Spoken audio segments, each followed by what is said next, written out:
which is being provided by Mary and Christine. Please pin their video feed to see their interpretation throughout the meeting. The closed captioning is turned on in Zoom as another means of assistance. But please note that this is an automatic captioning services and it is not always accurate. The city supports access to meetings of the Police Accountability Commission and can provide other language support as well. Please send an email in advance of future public meetings, either as a response to a public meeting notice or directly to policeaccountability@portlandoregon.gov to ask for other access assistance, including interpretation into other languages. This meeting is a public meeting subject to City of Portland Administrative Code and Oregon State Law and is being recorded. For this meeting, the chat function is enabled for commission members to communicate with each other. Members of the public will be able to ask questions using Zoom's Q&A feature. As the commissioners are presenting and or discussing things, if attendees have questions, please feel free to submit them through the Q&A. We hope to use this feature to help guide our conversations during the meeting and future meetings agenda topics. We'd like to be clear that not all questions will be answered during the meeting, but if answered, both that question and answer will be visible to you and will become part of the meeting record. To access this feature, just click on the Q&A icon in the middle of your screen. Now I will pass it to the co-chairs to do the land acknowledgement.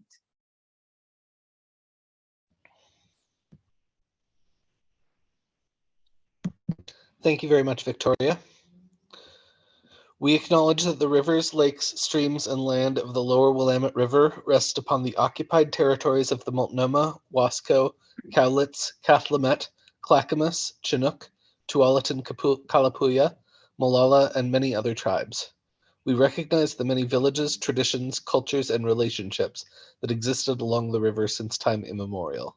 We recognize these tribes stewarded these lands and rivers since time immemorial for future generations. We recognize and undertake responsibility for the destruction of the river and land, of traditional food sources, sacred places, and multifaceted ways of life. We acknowledge the economic and social values that enabled the harm to the river, including systemic racism, classism, and other systems of oppression that perpetuated harm against Black, Indigenous, and immigrant communities along the river. With this acknowledgement, we commit to honoring and learning from the past in working towards a more equitable and sustainable future for the lower Willamette River. We commit to seeking solutions that acknowledge the inequities of past socioeconomic policies and the harm done to people and our relationships to these lands and waters. Thank you. Thank you, Co-Chair Casey. Now we're gonna review our community agreements. As always, we're gonna give time for each commissioner to read the agreements. There is 3 pages, and then I will ask the question at the end.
If you notice that a conversation is coming close to violating a community agreement, please call your fellow commission members and gently and with compassion.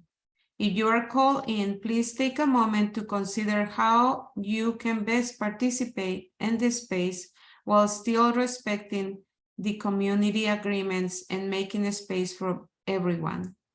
Do we all commit to following the community agreements for today's meeting and to gently calling in our colleagues and collaborators if needed? Can I see your hands? Thank you. Thank you very much. Now I will pass it to the co-chairs to discuss the timeline. Good evening, everybody. I'm Catherine McDowell, one of the co-chairs for this phase of work, and I use she, her pronouns. So if we can go to the slides on the timeline, that would be helpful. This meeting is part of our structure and details phase of work, our fourth phase, and that focuses on the form of the new system. Future phases of work will develop how the new system relates to the rest of city government and the transition plan for how we get from our current system to what we envision for the new one. The commission will work until August 31st, 2023, the end of this summer, and present our proposals and our proposed changes to the city council for their consideration and approval. So the next slide, slide 8, that shows the outcome documents. Let's see, I think we maybe got ahead of ourselves there, but we have 3 outcome documents for this phase of work on board size, appointment, qualifications, here, board membership. Yes, that's the first one. So that one focuses on the board membership, how it will be structured, including board size, appointment, qualifications, reasons for removal, and more. The oversight staff is a document that will address the staffing of the agency. And then lastly, the areas of agreement on reporting and transparency is a document we've already approved, and that addresses, as it suggests, the reporting obligations for the new agency. Okay, so then the next slide we need to look at is the timeline. And that is the project plan and timeline. So I'm not sure if that's up, but if we could get that, I think that is slide 9.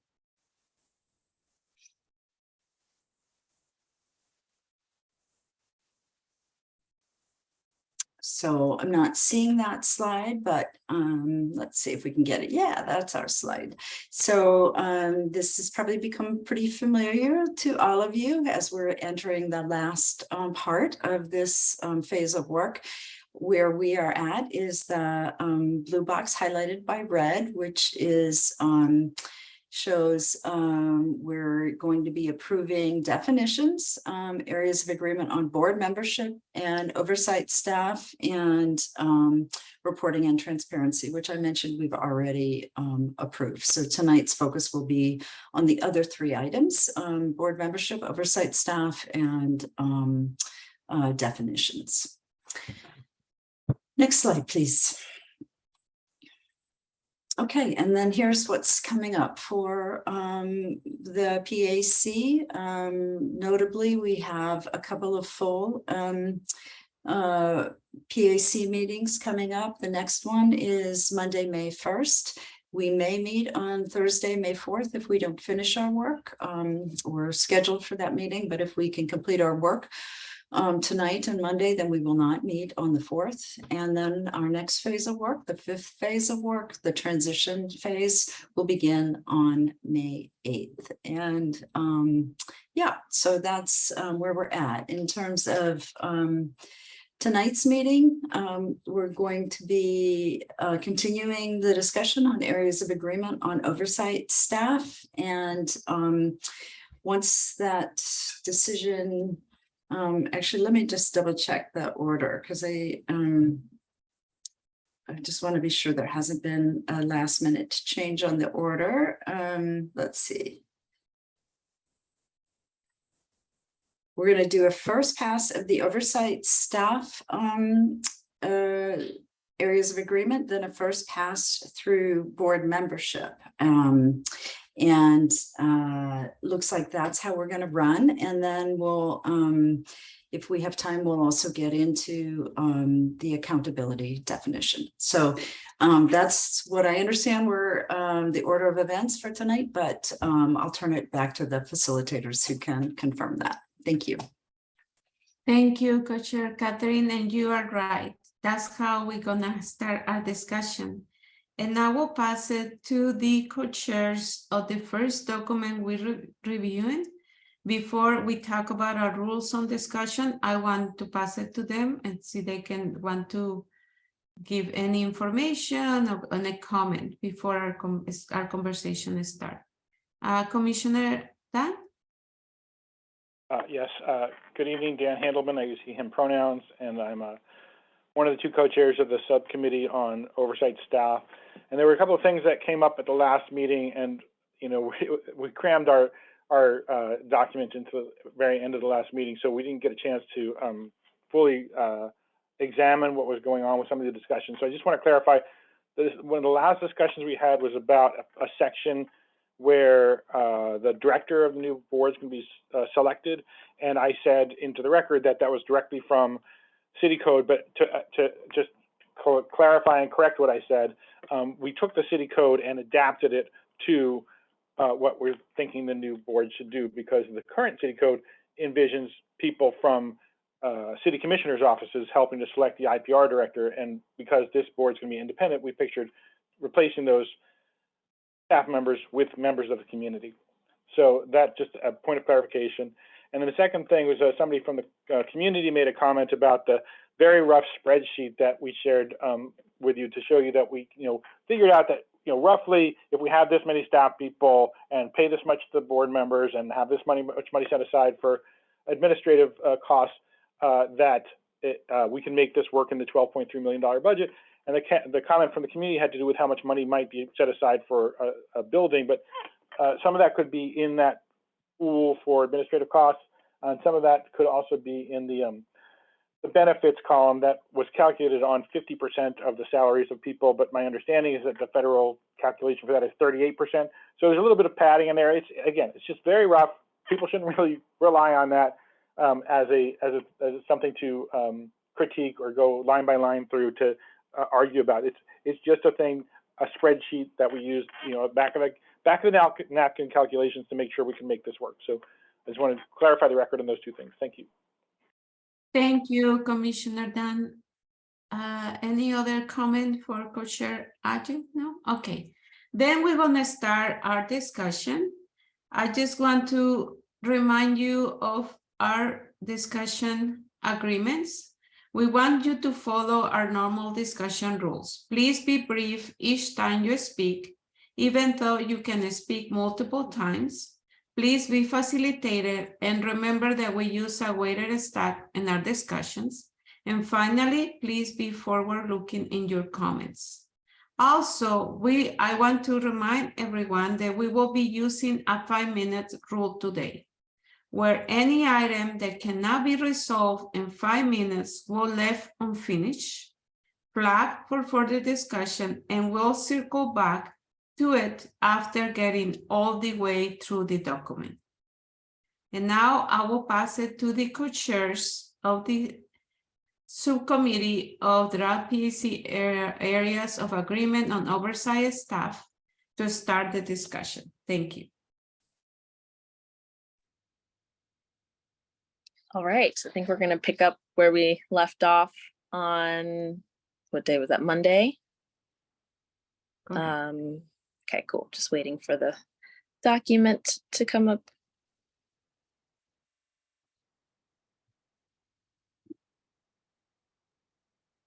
All right, so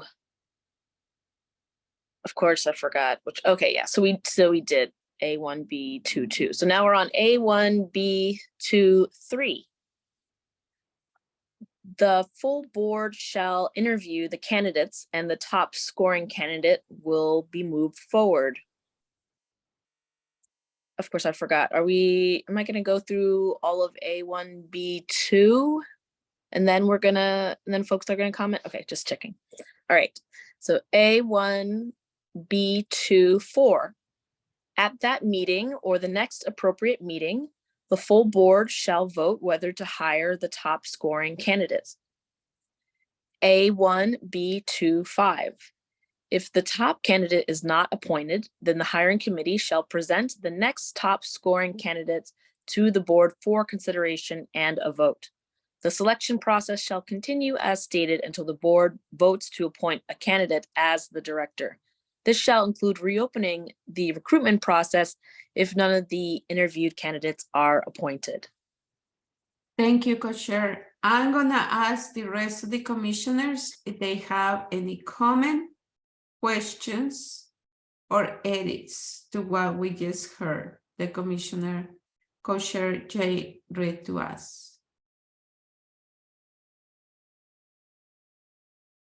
I don't see any comments.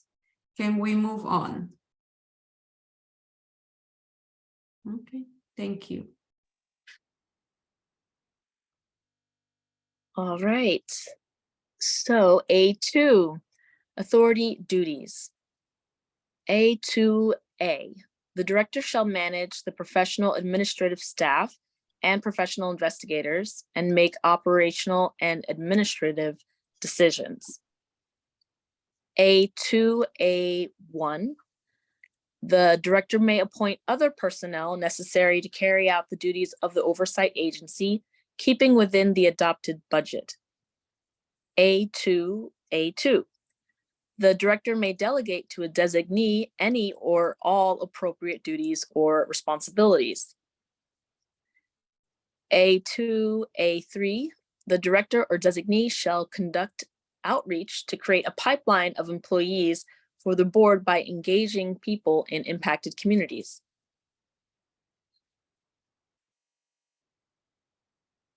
I can ask for A2A. Is there any comments? Any questions? Or edits? Can we move on? Okay, thank you. Next. Thank you. A2B, the director shall ensure that a qualified staff person goes directly to the scene of officer deadly force incidents and other incidents which may involve misconduct needing immediate attention. Thank you. Is there any comments, edits, or questions? Can we move on? Oh, I'm sorry. Commissioner Fate. Is the reference here from the 9? What is it referencing? Oh, I see. Okay. Is this a current practice with IPR right now? Can I answer that? I think I know the answer to that, but I believe that they go to the scene of deadly force incidents, but not like other incidents. So we added kind of the other incidents outside of just deadly force, but also staff or Dan might have a better answer. Thank you. Thank you, Co-Chair Ajen. Thank you, Commissioner Fate. Is that answer your question, Commissioner Fate? Yes, thank you. Now I'm gonna ask the question, can we move on? Okay, thank you. There we go. A2C, the director shall adopt, promulgate, amend and rescind rules and procedures required for the discharge of duties, including policies and procedures, or receiving and processing complaints, conducting investigations, and reporting findings, conclusions, and recommendations. All such policies shall be sent to the board for review and feedback before adoption. A2C1, the director may provide input to the board when the board is writing its bylaws, but the board is not required to get approval from the director. Thank you, Co-Chair Jay. Is there any, yeah, Commissioner Dan? Yeah, we've been trying to use more easily accessible language to this, and promulgate is one of those words that I don't think is easily accessible. So I think maybe we should say make public, which is, I think, the dictionary definition, or part of it anyway. So adopt, make public, amend, and rescind rules. Hope that's okay. Thank you, Commissioner Dan. Then let me ask the question. Is there a strong opposition to changing from what it was to the proposed change? Is there a general agreement to changing from what it was to the new proposed change? Okay. Thank you. Can we move on? Okay. All right. Should we go? I think we're going to A3, hopefully. Yes. A3, performance reviews of the director and other staff, including removal. A3A, the board conducts annual performance reviews and manages the director. A3A1, the board shall also participate in performance reviews for staff members in whose hiring they participated. A3B, the director shall be removed from office only upon a finding of cause and by a vote of a supermajority of the board.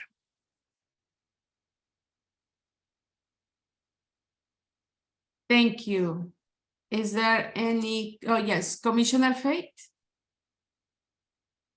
I have a suggested edit for A3A1. The board may also participate in performance reviews. That could potentially be a lot of performance reviews for the board to shall participate in. So I'd like to see some leeway there. I don't know if anyone from the subcommittee wants to offer different context. Thank you, Commissioner Fate. Commissioner Dan? Yes, thank you, Commissioner Aiken. I think right now, the way we have it defined, there are only two other jobs other than director that we envision the board being involved in hiring, out of about 17 or 18 different possible jobs. So I understand what you're saying. I mean, if they want to expand the number of jobs that they help with hiring on, then that could become a burden. But for the key players, as it were, like I think the ones that we envisioned were the auditor/monitor and the legal counsel, I think it would be good to ensure that they're part of that performance review, because those are really important roles. So maybe there's a way to split the difference there somehow. Thank you, Commissioner Dan. Commissioner Fate? Can we just list those roles that the hope would be for the board shall review director, auditor, I'm sorry, I forgot the third one that you said, and may also participate in others? Okay, thank you. Thank you. Co-Chair Casey? This is perhaps something that can just be worked out by the board themselves, but I also worry about the shall just from the perspective of how large the board may be depending on what gets approved through our proposal, and mandating that all of those people participate in performance reviews. But I suppose that the board could just interpret the word participate to mean that they can appoint someone or have a representative from the board involved in those performance reviews. So just kind of want to put that on the record. I don't think mulling it over more, I don't think we need to change the language. Thank you, Co-Chair Casey. Is there any other comments, questions, or edits? Commissioner Dan. Well, just to clarify, I believe that what Commissioner Aiken was saying is that we should say the board shall also participate and may also participate in other performance reviews. So I think we should put that language in there. So, sorry, the board shall participate in performance reviews for the auditor, monitor, inspector general, and legal counsel, and may also participate in other reviews. Sorry, staff, I know I said that fast. So the board shall participate. So no also in that first sentence. Thank you.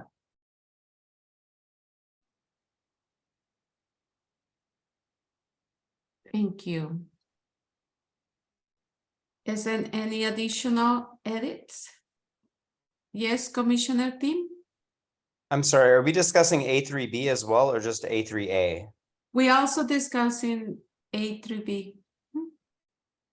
So I'm afraid that I don't have a productive suggestion, but I'm still concerned by A3B because I feel like it is a very important clause that is loosely defined, and I still have concerns about how the composition of the board could somehow evolve over time, and that then they would have the ability very loosely to discard a director who is doing good work, but that is not doing the work that they want to be done. And so I just want to sort of voice a concern to throw out there that if anyone else has the same concern or any suggestions that are more helpful than my concern, just because I understand we're not defining what a supermajority is, and a finding of cause is a very loose, but sort of trying to say the intent, but I do think that's a very important clause, A3B.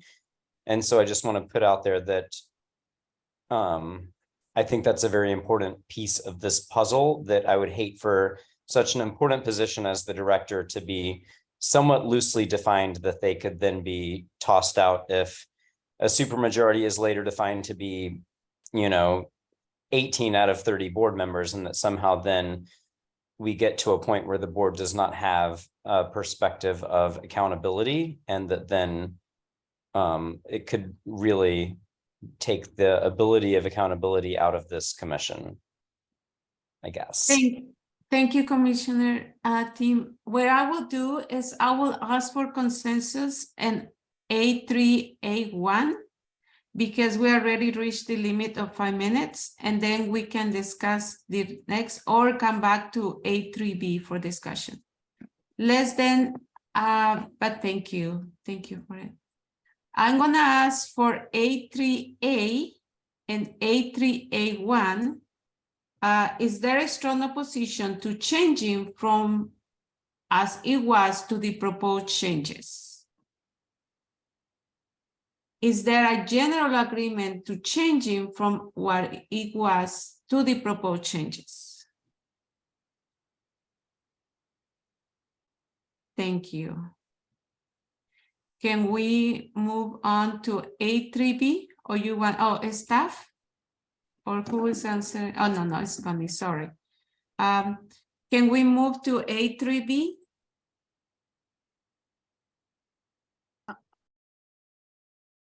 If there is additional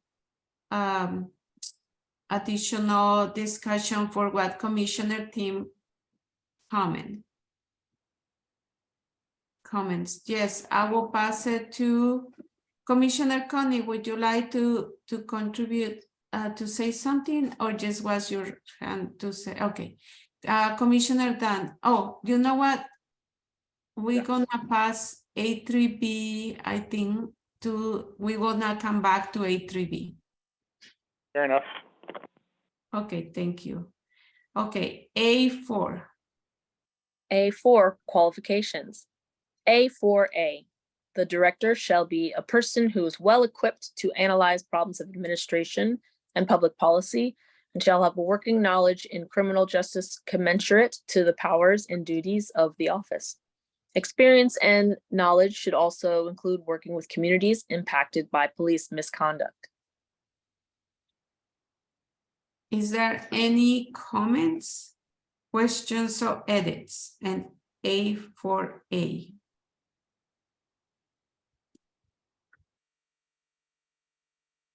Can we move on? Thank you.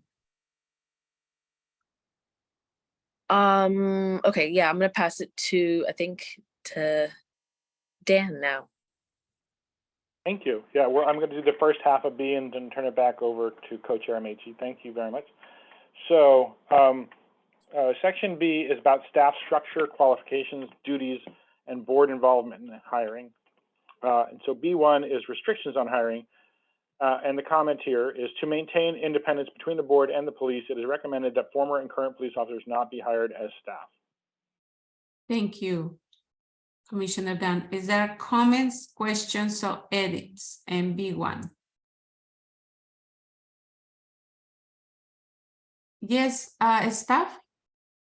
Hi, yeah, so just to clarify just wanted to give everybody a second to read the comment as it may be helpful. This was something that got discussed at the subcommittee, and then there was an adjustment. It was originally a note, just that happens subsequently, and wanted to make sure everybody was aware that it had the sort of header note colon, and for some reason the letter T is bolded here, sorry.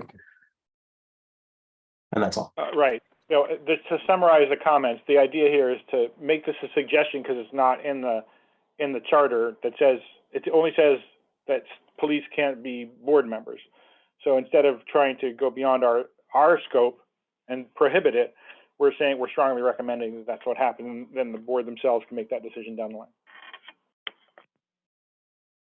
Thank you, Commissioner Dan. Is there any other comments or questions about B1? Yes, Commissioner Cherry. Maybe use the wording, it is strongly recommended that former and current police officers not be hired as staff. Thank you, Commissioner. Okay. Is there any additional comments? Okay, I'm gonna. Commissioner Cherie, I'm sorry, Commissioner Cherie had her hand raised. Yes, thank you. I will pass it. Thank you. I will pass it to Commissioner Tim.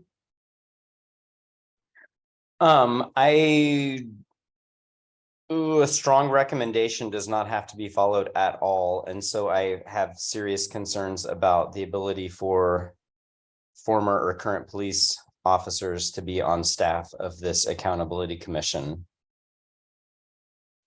Thank you, Commissioner Tim, and Commissioner Sima also agrees with you. Then can we have a suggestion and how you, Commissioner Fate? I'm sorry, Victoria, I'm not going to have a suggestion. I have a question. I am curious from the subcommittee, your conversation around this. I understand like the notes on the side, but is this where the subcommittee landed because you didn't feel it was possible to make a stronger statement? Or I'm just curious from the subcommittee on how this was decided upon. Thank you, Commissioner Fate. And before the answer is that okay, I will pass it to Commissioner Sima, and then co-chairs can answer. Greetings, everybody. Yes, appreciate the time here. I want to propose it as a text that not just recommends, but pretty much like forbids, closes off the idea of hiring current or former police officers as staff. Something along the lines like the board shall not hire current or former police officers as staff. Okay. Thank you. Thank you, Commissioner Sima. Commissioner Fate, your hand is still Raise, would you, okay. Is there any additional comments or edits for B1? Yes, Co-Chair Ajit? Yeah, I mean, just to answer the question about the intention, I think that our intention was sort of to have the future board be able to make that decision. And also, I fully support changing it to have stronger language. But I believe that the original intention was to like give the board a little, but the future, board a little power to determine that. But I'm totally fine with us closing off this option personally. Thank you. Thank you, Co-Chair. And I want to mention everyone that we have more than 4 minutes. I will pass it to Co-Chair Casey first. Co-Chair Casey? I would just say that my heart is totally with that suggestion, but at the same time, I can imagine a situation in which you had someone who is like a former police officer who was a whistleblower and is the perfect hire for a position. And I would hate to close off that option to the board and have them not be able to go with someone who could really do a good job and whose heart was in the right place. But I also really understand not wanting to open the door for just stacking the entire staff with former police officers who are going to be more sympathetic to the police than the community. So that's the caveat that I'll put out there. But I think I get it. And thank you. And we need to move on. We will review B1 and the second revision because we reached 5 minutes. Thank you.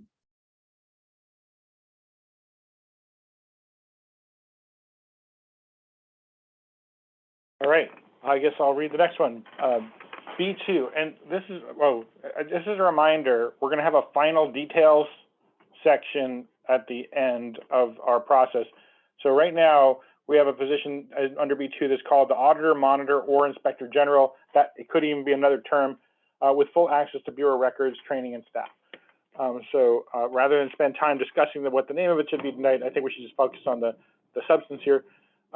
If that's okay. B2A, the director shall hire an auditor / monitor / inspector general who will be in charge of auditing records and other aspects of the accountability system.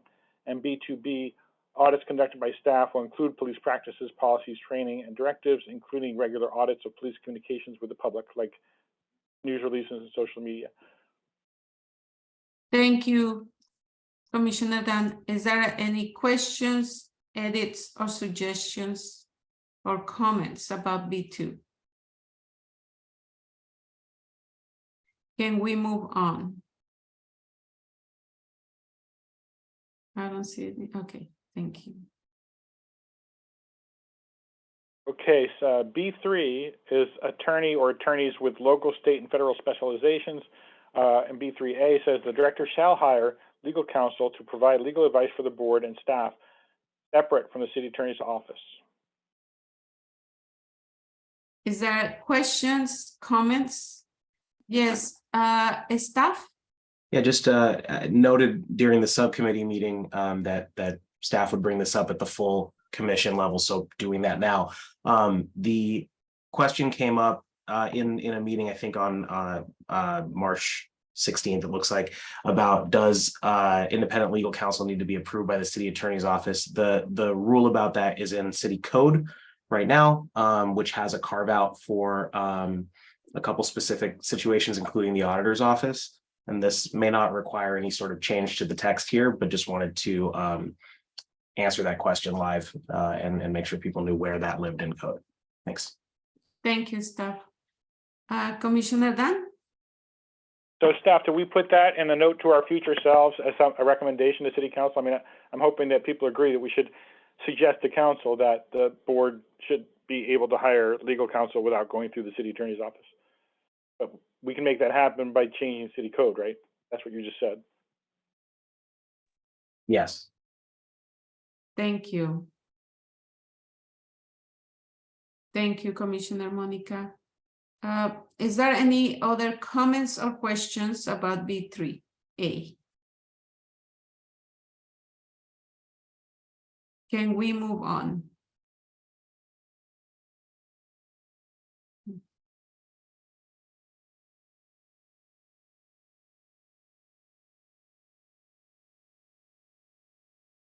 Let me just ask Commissioner Christian. Oh, yeah, okay. Go ahead. You can continue, Commissioner Dan. I wish we had a different reaction that we can have people do when they're agreeing. Like we could have like an Maybe the animated hand. thumbs or the thumbs Oh, up. It can be like they agree. And then when they Okay. want to talk, they can put their hands. Yeah, I don't have that on my options. Okay, anyway, B4, other positions recommended for board staff. B4A, professional staff of the board other than the director shall be appointed and serve under the direction of the director. That's kind of redundant, but that's from the charter. Thank you. Is there any comments or questions or edits? Can we move on?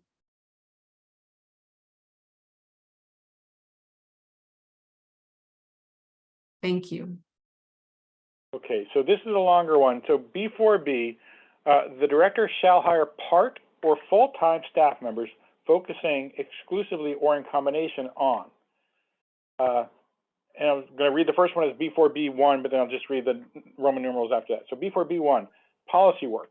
Note that New York's policy unit does data analysis, includes lawyers, and makes monthly, semi-annual, and annual reports. 2, mediation. 3, investigation. 4, hearing support. 5, records. 6, outreach and community engagement. 7, intragovernmental affairs. 8, data analysis to include demographics and disparities.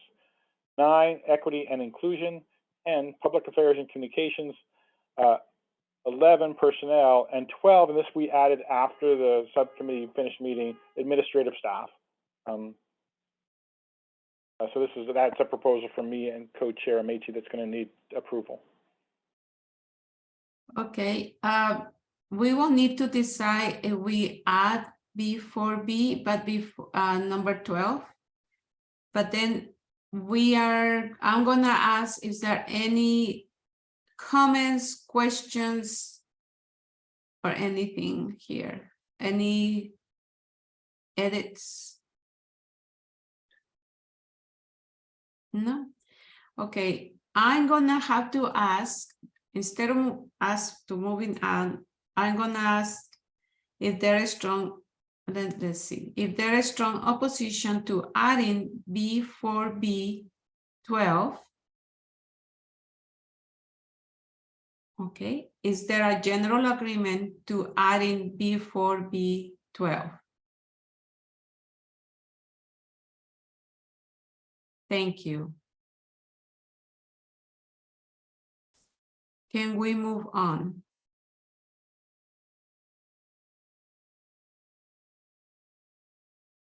Thank you. And I think I ran into co-chair Amechi's half of this B. What's the next section? And Commissioner Dan, staff wants to say something, staff? Yeah, not to discuss necessarily right now, but just wanted to flag this for later. There was a requested thing to add to what would make sense in this section from the board membership subcommittee. So this is just the place that we'll flag it later when we get to that document as something that the subcommittee on board membership suggested potentially adding here of another particular function. Just wanted to flag that. Thank you. Okay, thank you, staff. Okay, B4C. Okay, so co-chair, do you want to take over? Or do you want me to finish up B4? Or do you want me to finish up B4? And the staff, your hand is still on. Okay, thank you.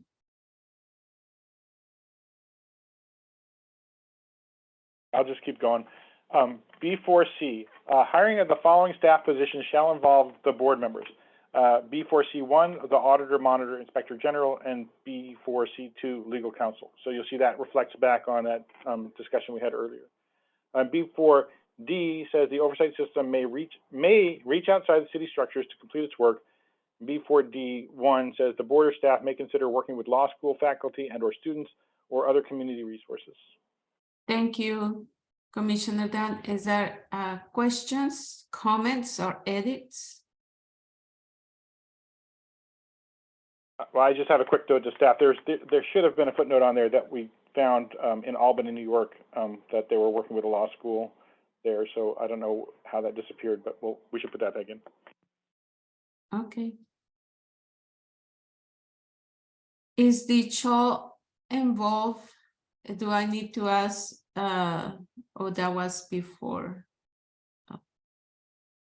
Okay, I think I'm gonna ask, can we move on? Okay, thank you.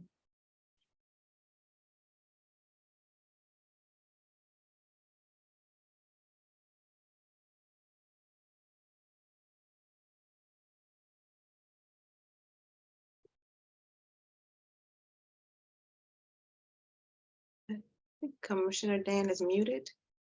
Sorry about that. B4E advocates, the board shall hire on a part-time or contracted basis advocates to help complainants navigate their complaints. B4E2, all advocates, regardless of paid, part-time, or volunteer status, shall be trained both on culturally sensitive / competent support for complainants and on sexual assault / survivorship for community members, so that even if someone from the relevant group isn't available when a person calls in, everyone can provide support. B4E2 sub 1, the structure may involve paid staff with the involved skills mixed with volunteers. Complainants can call in and ask for the culturally competent / sensitive intake. I think I'm going to pause there before we get to 3 and 4. Okay. And yes, Co-Chair Casey. I guess it would be helpful to have a bit more elaboration on why we're putting into this that they should be part-time or contracted. That certainly may make sense when it comes down to it, but that seems like a decision it would make more sense for the board and the director to be making than for us to be mandating it right off the bat. It seems like they will have more information to determine whether that is the way to do it. Okay, thank you, Co-Chair Casey. Commissioner Fate?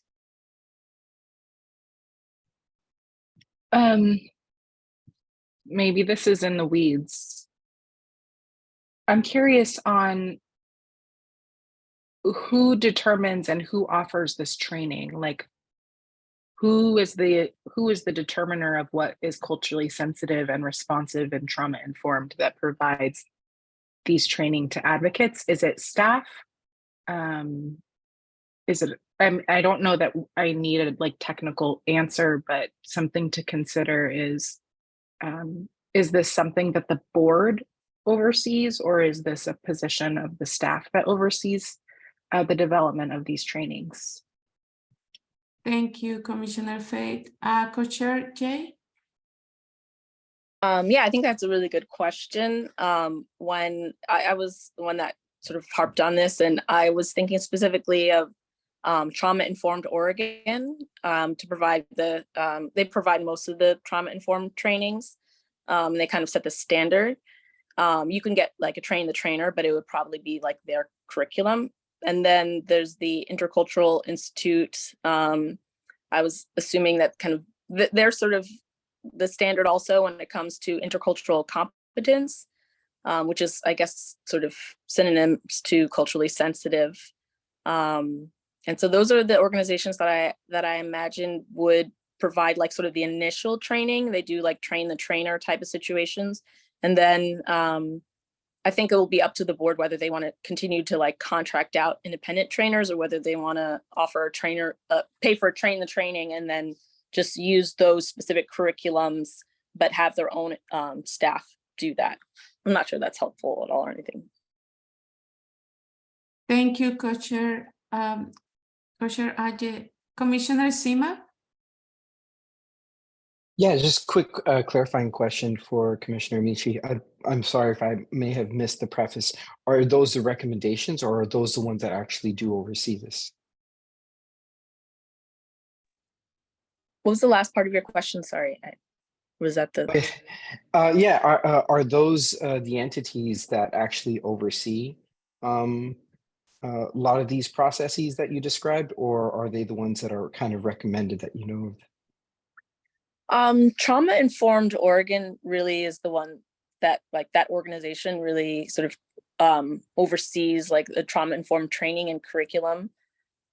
I mean, who knows? Like, I don't want to say that it has to be them. I mean, it is my personal recommendation, but that's not something that we agreed on. And I would rather leave that open because who knows? I mean, that organization might not even exist in 2 years. So, yeah, I would rather kind of leave it open and not suggest specific organizations, even though there are specific organizations that work on that, just because things change and organizations become defunct. And, you know, I don't want to end up having some, you know, defunct organizations in here that limit. Yeah, so that's all. Thank you. Commissioner Fate? I think maybe my proposal would be that this is a garden plot item. I think, as we know, it's really hard to make some of these values-based decisions. And it would be good for us to provide as much guidance on what a recommendation would be. So I don't know if that comes in the next phase as we talk about a transition plan. But who decides, you know, like what is the gold standard of what these trainings are, and who are the ones to make that decision and implement those decisions? Is it the board? Is it the staff? Does it belong in the transition phase? So I guess I'm asking, I don't think it's appropriate to flesh out right here, but I think that it belongs somewhere in our work. Thank you, Commissioner Fay. And before I pass it to Commissioner Dan, we almost have discussed this for 5 minutes. I will pass it to staff. Maybe he has the answer. Yes. So as of right now, the way that this would currently work is that the board would figure it out.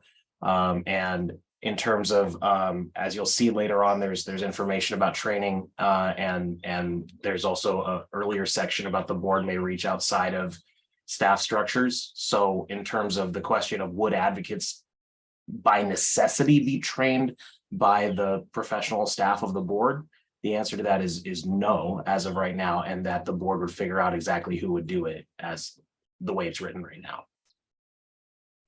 Thank you, staff. And because we have reached the 5 minutes, we have to move on. And well, I think we can resolve the stuff that's on the screen right now. I can ask the question and say, do that, Facilitator Laura. I just want to say that my understanding of Commissioner Aiken's request was that what's struck in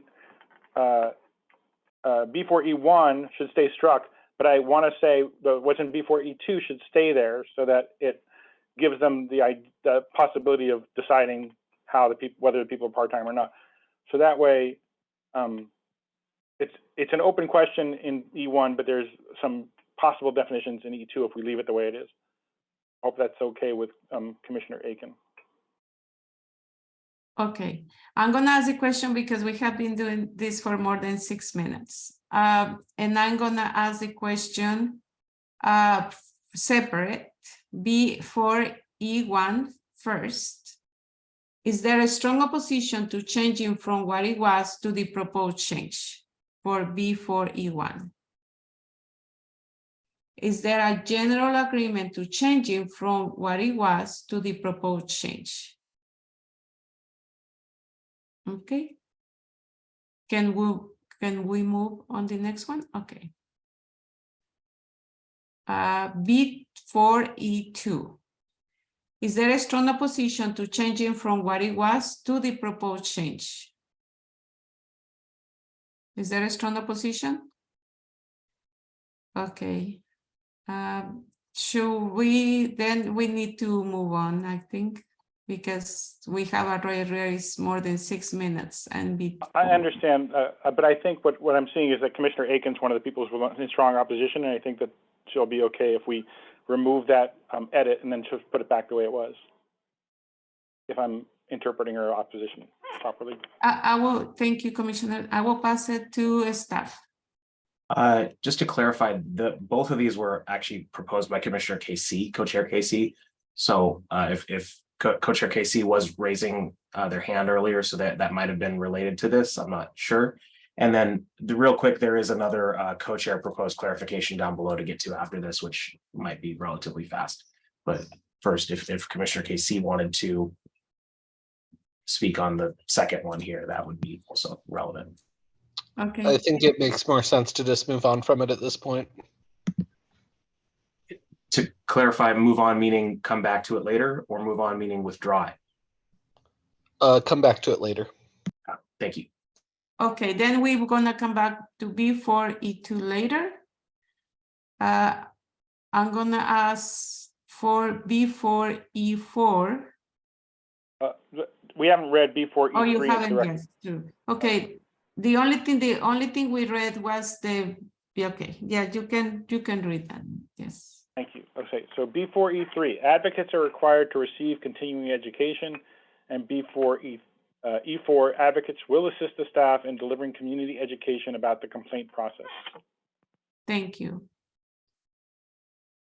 Is there any questions or comments? No? Okay. Is there a strong opposition to changing from what it was to the proposed change? Is there a general agreement to changing from what it was to the proposed change? Thank you. Can we move on? Okay, perfect. Next. Oh, okay, I'll finish B4. B4F, investigators. B4F1, the board shall hire an appropriate number of investigators to conduct intake investigations, full investigations, and follow-up investigations as necessary. Workload shall be distributed to ensure timely investigations of all complaints. And I think I'll stop there before we get to mediators. Okay. Is there any questions, edits, or comments in B4F and F1? Okay. Can we move on? Thank you. All right, so B4G, mediators, B4G1, the board shall arrange for paid professional mediators on an on-call, part-time, or full-time basis. And I guess I'll add B4H, also administrative staff, B4H1, and this is proposed add from me and the co-chair, Amechi again, so it needs to be approved. The director shall hire administrative staff as necessary for the board's functioning, including to assist board members. Thank you. Staff? Just wanted to amend my previous comment on the above, did not recall that this had been proposed. So I mentioned that there was something that might get proposed to be added to an earlier section from board membership. That was the including to assist board members part here. So I take back what I said earlier. Sorry about the mistake there. Thank you. Thank you. Okay, is there any comments, edits, or questions on everything that's shown in the screen right now? B4G mediators. No? Because this was add, I need to ask before H. Okay, is there a strong opposition to changing from what it was to the proposed change, adding B4H, B4H1? Is there a general agreement to adding B4H and B4H1? Okay. Thank you. Can we move on? Okay, it's 7:34. We're gonna take a break and come back to B5. It's 7:35. Let's come back at 7:40. Thank you. Thank you. Let's continue reviewing the document and we will continue where we left.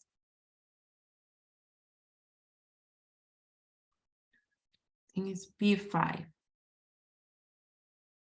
Yeah, I'm going to turn the rest of B back over to my co-chair, and then I'll do C. Okay, thank you, Commissioner Dan. B5, staff training. B5A, staff shall be trained on issues specific to their roles, such as B5A1, PPB, and board policies and directives. B5A2, interviewing. B5A3, evidence. B5A4, PPB patrol training and tactics. B5A5, PPB and board operations. B5A6, legal issues including stop, frisks, and searches. B5A7, trauma-informed service delivery focusing on interviewing and other community interactions. B5A8, cultural competency. Thank you, Co-Chair Jay. Is there any questions, comments, or edits?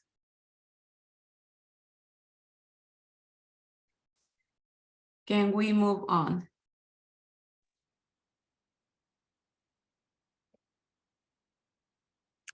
Right. I don't see a lot of hands, but I saw most of them. Okay, thank you. Thank you. Go ahead. B5B. As a general matter, staff shall not seek administrative and legal guidance from the Police Bureau unless necessary to perform their duties. Thank Should I you. read the other one too, or I'll just leave. I'm like, I don't know if I should read the other one too. Yeah, you can ask about it. Okay. Is there any questions, comments, or edits? Can we move on? B5C.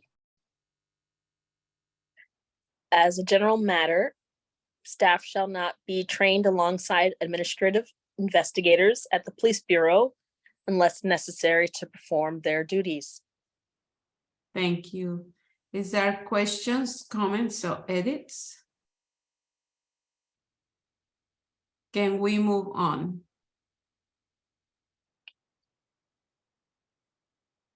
Thank you. B6, staff qualifications. B6A, there may be a minimum number of years of experience required for positions such as investigators. It is not appropriate for that number to be more than 5 years. Thank you. Is there questions, comments? Can we move on?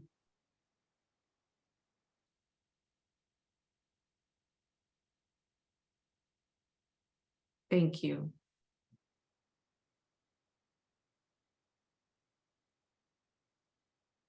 B6B, the oversight agency shall include as a preference in staff recruitment that candidates have experience working with community. B6B1, other preferred background qualifications include candidates with public defense or civil rights backgrounds, investigative policy and or management skills. Investigative backgrounds can include child services, personnel, safety, housing, medical and insurance investigations, and other non-police agencies. B6B2, staff shall also be versed in contemporary legal topics related to policing, such as critical race theory. Thank you. Is there edits, questions, or comments? Can we move on?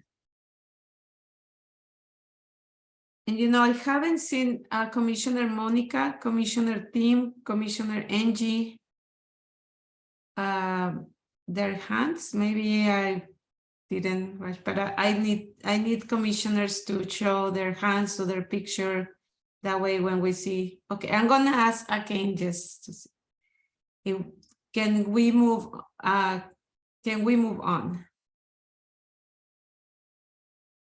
Thank you.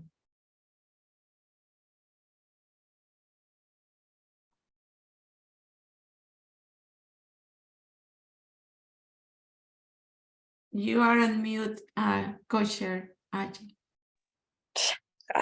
Okay, B7, staff duties. B7A, staff shall receive all misconduct investigations to ensure they are complete before they are sent to the board to make findings and determine discipline. Thank you. Is there any questions, comments? Can we move on?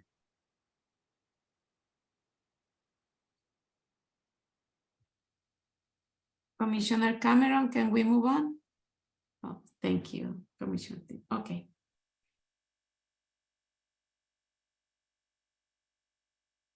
Next one.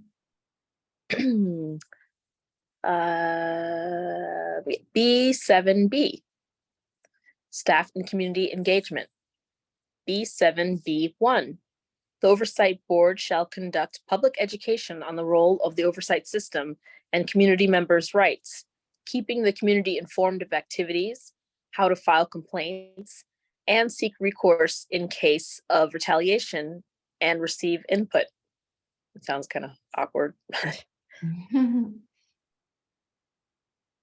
Is there any questions, edits, or suggestions? Commissioner Dan? Yeah, I just want to point out that the seek recourse replaces language that was approved by the subcommittee that said without fear, and the co-chair and I put that in there to make it more something that the board has better control over than ensuring there's no fear. Thank you, Commissioner Dan. Any other suggestions or comments? No? Okay, I'm gonna ask the questions, and there is strong opposition to changing from what it was to the proposed change. Wait, actually, can we delete that one and before seek recourse? Does that have to be there? I don't know if how folks feel about that, but it's tripping me up. Just to clarify, there were two ands and we just removed one. Yeah. Okay. Okay. I'm gonna ask the question. Is there a strong opposition to changing from what it was to the proposed change in B7B1? Is there a general agreement to changing from what it was to the proposed changes? Okay. Thank you.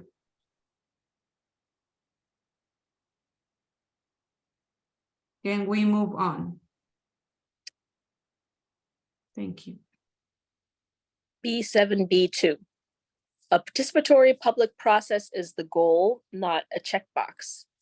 The public's input needs to be integrated into the board's outcomes. Where appropriate, oversight staff shall train trainers who can go into specific communities and train in ways that work for those groups, in addition to the board training the public at large directly. Thank you. Is there comments, questions?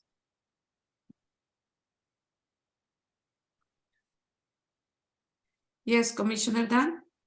Just for another point of clarification, there's another thing that the co-chair and I were suggesting to change so that those track changes are between the subcommittee final meeting and now. Thank you. Any additional comments? Okay, I'm gonna ask the question. Is there a strong opposition to changing from what it was to the proposed change? Is there a general agreement to changing from what it was to the proposed change? Thank you. Can we move on? Thank you.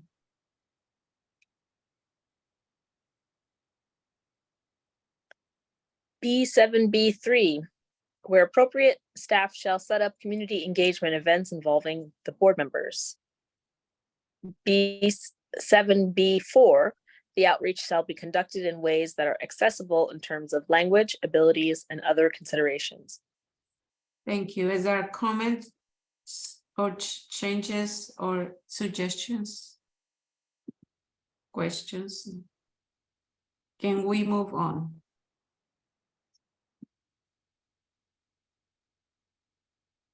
Thank you.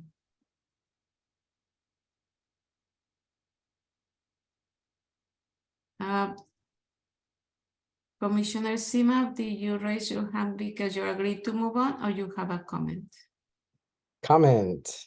Okay, go ahead. Sorry. Yeah, where appropriate, the staff shall set up community engagement events involving the board members. When would it be inappropriate? Co-chairs, would you like to answer? I would say if the community didn't want it, you know, like they can't like force an event onto the community.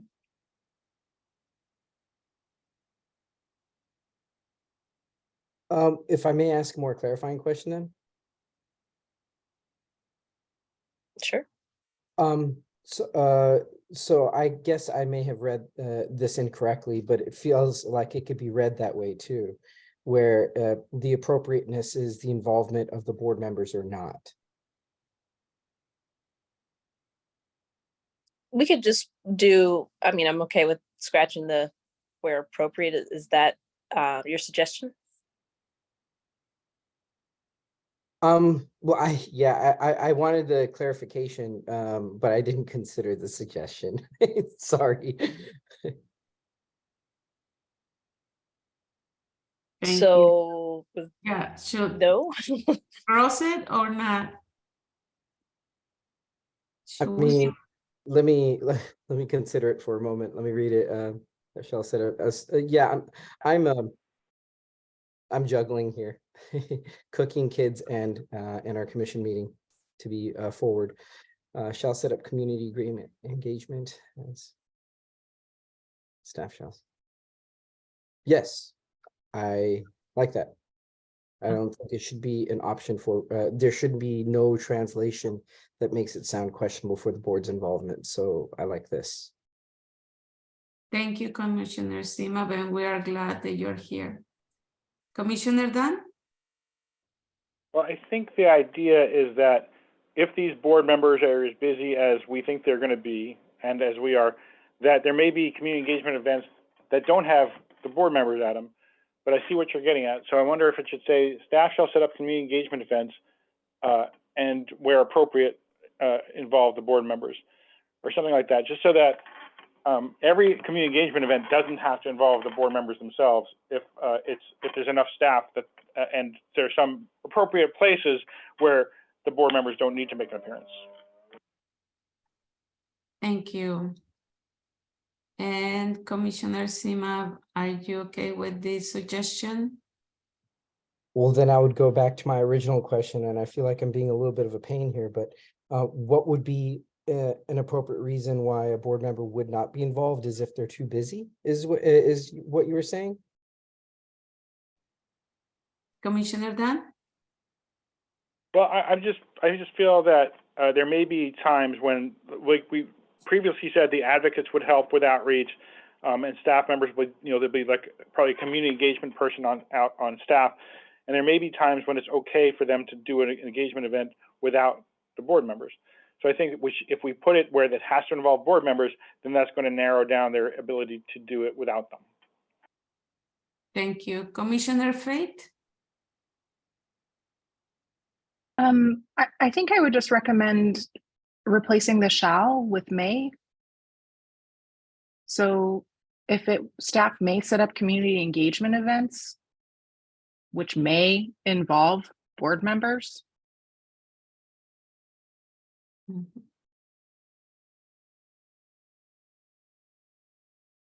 Thank you.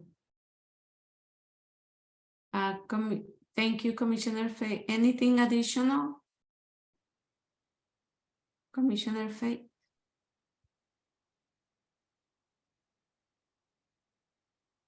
And Sorry, no. No, thank you. Commissioner Sima, I also make a suggestion in the chat. He say when available. Okay. Commissioner Tim? Yes, I was also going to say something like qualifying it with as possible or as whatever, because I think the intent is certainly just to clarify that we can certainly have community engagement events that don't have board members there, but that the intent is what we're trying to spell out here. And if our intention is that we would love for the board members to be involved in these events as much as possible, then I think sort of clarifying that by saying sort of when available or as possible does spell out that we would love for the board members to be as involved with these events as possible, but the staff can certainly have events set up where no board member shows up and they're not in violation of anything that we've spelled out here. Thank you, Commissioner Tim. Co-chair and Commissioner Ajay. Yeah, I was just thinking that, that first shall that turned into a may, I think that should probably remain a shall, because setting up community engagement options for the staff is like not, it's not an option to not do that. Like they should be definitely educating the community, setting up community engagement events. The optional piece is the involving the board members bit because of their schedule and availability. So yeah, I was just going to propose that first shall go back to a shall. Okay, we'll propose that the first may is shall, and then I will ask the question. Staff? Commissioner Faith, would you consider that friendly? I love it. Okay, great. Okay, then I'm gonna ask the questions. Is there a strong opposition to changing from what it was to all the proposed changes? Is there a general agreement to changing from what it was to the proposed changes? Thank you.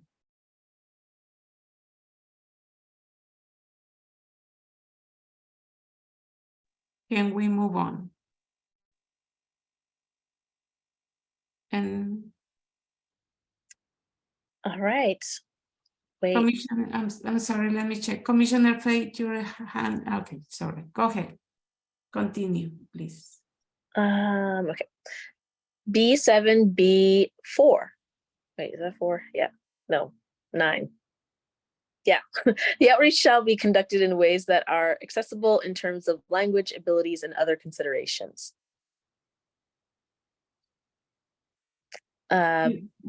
You can continue with B7B. I can't remember. Is this 5 or 10? It's 5. Okay. 5. Communities to engage shall include youth and community partners, immigrant communities, including undocumented people. That's a change that we're proposing. And people with mental illness and others negatively affected by policing. B7B6. Outreach locations shall include but not be limited to schools, libraries, community organizations, neighborhood meetings, and organizations serving the houseless population. B7B7. Community engagement includes discussion on how to improve police practices and policy, which includes soliciting community input. Policy discussion should also include local, state, and federal laws, which are not necessarily police bureau policies.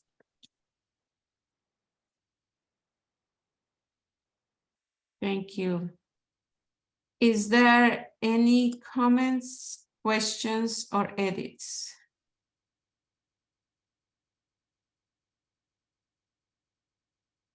Okay, staff? Yeah, there is a proposed change from co-chairs, which would change it from the undocumented to undocumented people. That is the change up here.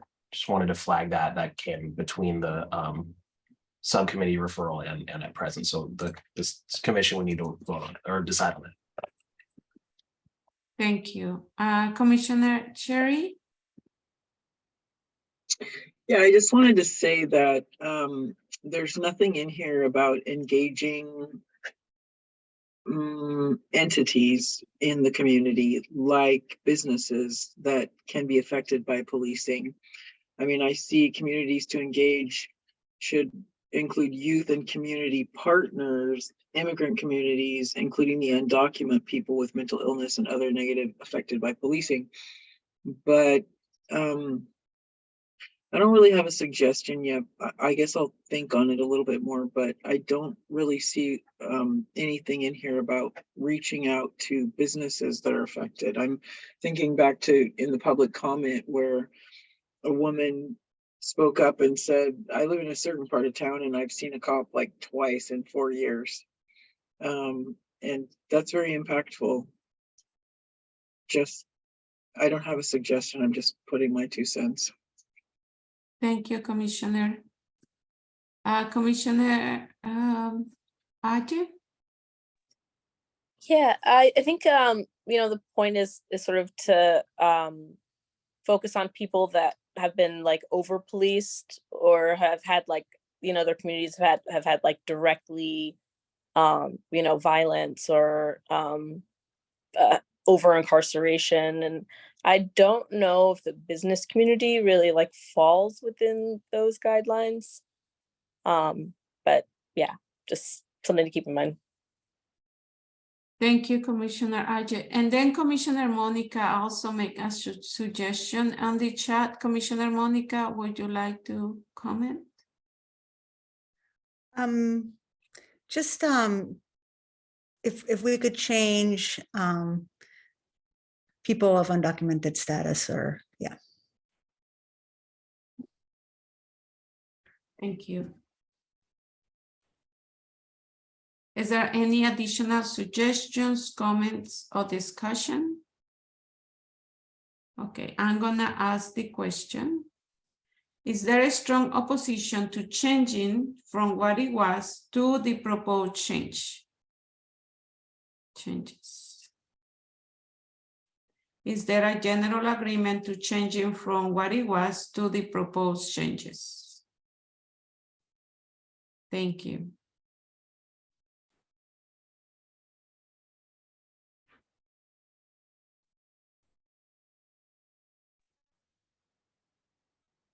Can we move on? Okay, thank you.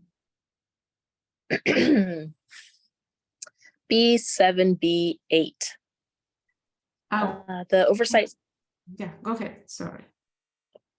Did I read the right ones? Yeah, okay. The oversight system shall conduct an education on their activities for law enforcement personnel and bargaining unit representatives. Thank you. Is there a comment, questions, or edits on B7, B8? Can we move on?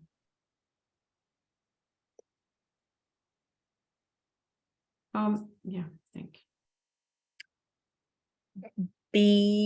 B7C. Alone or in cooperation with other city agencies / bureaus, board staff will also audit police surveillance and other technologies. B7D. Relevant data from audits will be posted online, including on online dashboards.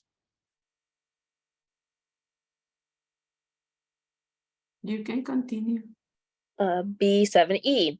Staff shall train new members on bylaws and basic information and expectations using an organized curriculum. Continuing board members will train the new members on other areas and mentor them as they get up to speed. B7F. Appropriate investigative staff shall be available on call to go directly to the scene of officer deadly force incidents and other incidents which may involve misconduct needing immediate attention. Thank you. Is there any questions, comments for B7C to B7F? Commissioner, Co-Chair Catherine? Yeah, it's just a very small change on B7E. I think we need to say staff shall train new board members on bylaws. Just, I was confused by that when I first read it. Thank you. Thank you. Okay. Any additional edits? Okay. Is there a strong opposition to changing from what it was to the new proposed change? Is there a general agreement to changing from what it was to the proposed change? Thank you.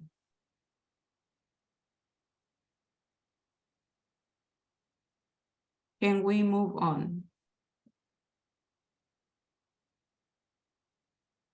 Thank you.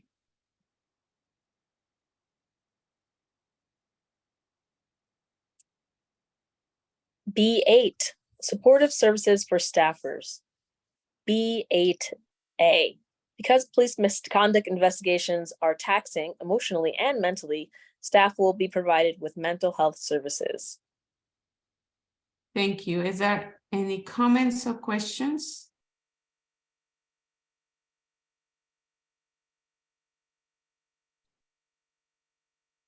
Can we move on?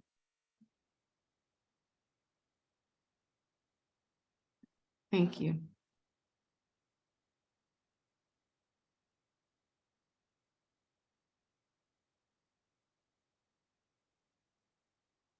Okay. And passing it back to Commissioner Handelman. Thank you very much. Commissioner Raju. C, section C, and this is the last section of this document. Position and other logistics within the city. C1, budget. This oversight body shall have a publicly disclosed budget. Charter 2-1004 defines a minimum of 5% of the PPB budget for the oversight board/agency. Thank you. Is there any comments, questions, or suggestions? Can we move on? Thank you. Next one.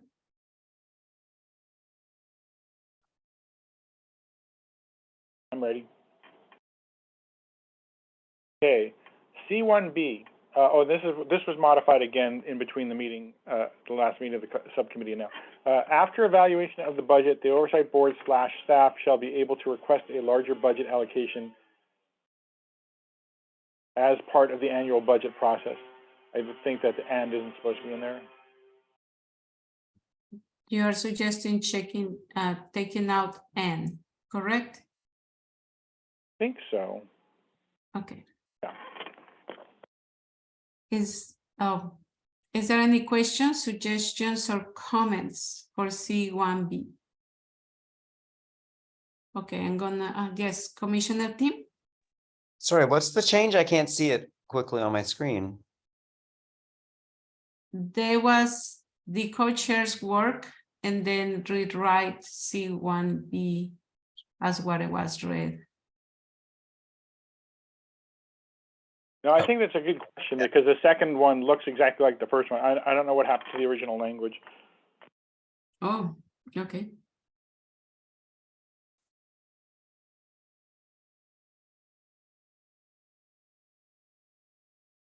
Just a moment, sorry.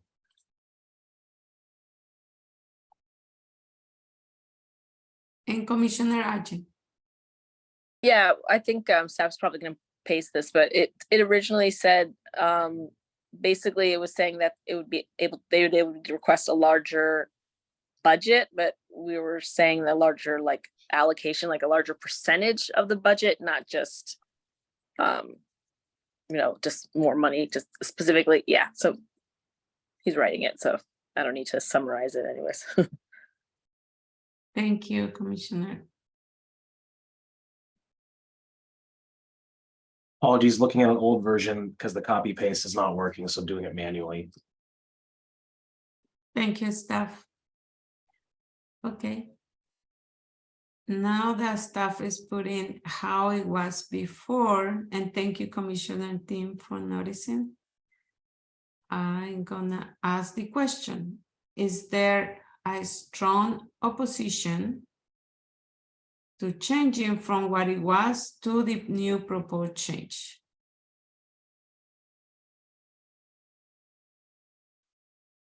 Is there a general agreement to changing from what it was to the proposed change? Thank you.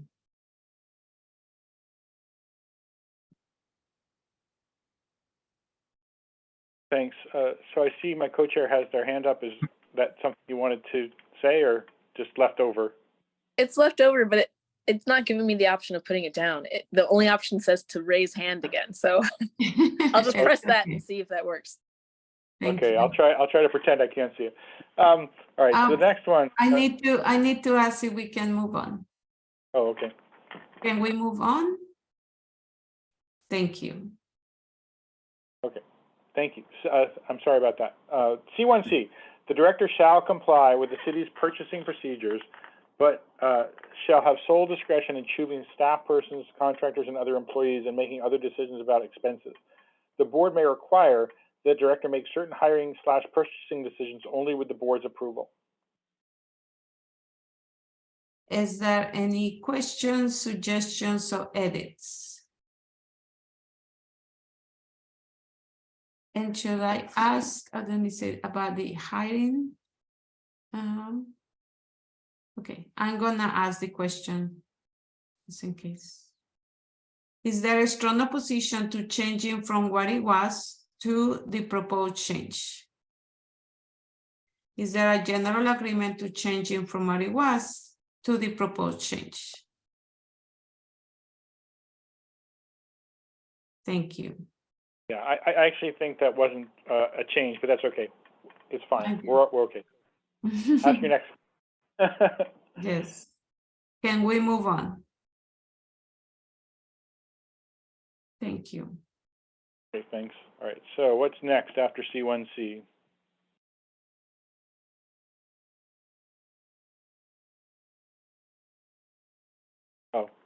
C2, office location. The offices may be located in a private office space. C2B, the offices should not be in the same building with the mayor, city council, or any other bureau or agency related to public safety. And the word other was proposed change since the last subcommittee meeting. And C2C says the office should not be in a space where security is provided by law enforcement. Oh, and D, sorry, it's way down there. C2D, the office shall be in a location convenient for the public. Thank you. Is there questions, comments, or edits? Okay. Yes, Commissioner Fate? I just would like to mention public transit. So the office shall be in a location convenient for the public.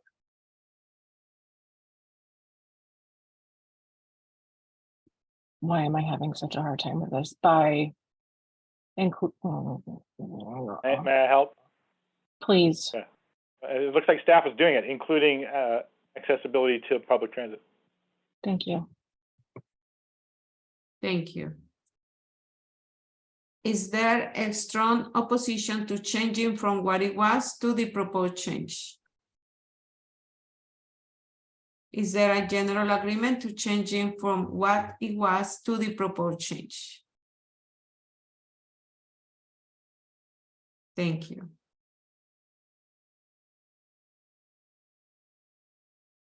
Can we move on?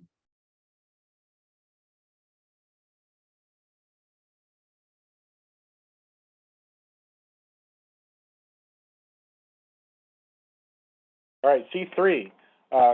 This is stated as a question, which is actually, maybe we'll probably end up changing that when we tweak this at the end. But C3, where in the city's organizational chart is the board housed? I think that language came from the city's charge to us. So C3A, the board will be a standalone bureau similar to Prosper Portland. It will not be housed in any other bureau. And in the footnote, we noted that IPR is an independent agency, but when this board is underway, IPR won't exist anymore, so it didn't seem to be relevant to put it in the document itself. Thank you. Is there any questions, comments, or edits? Can we move on? Okay, thank you.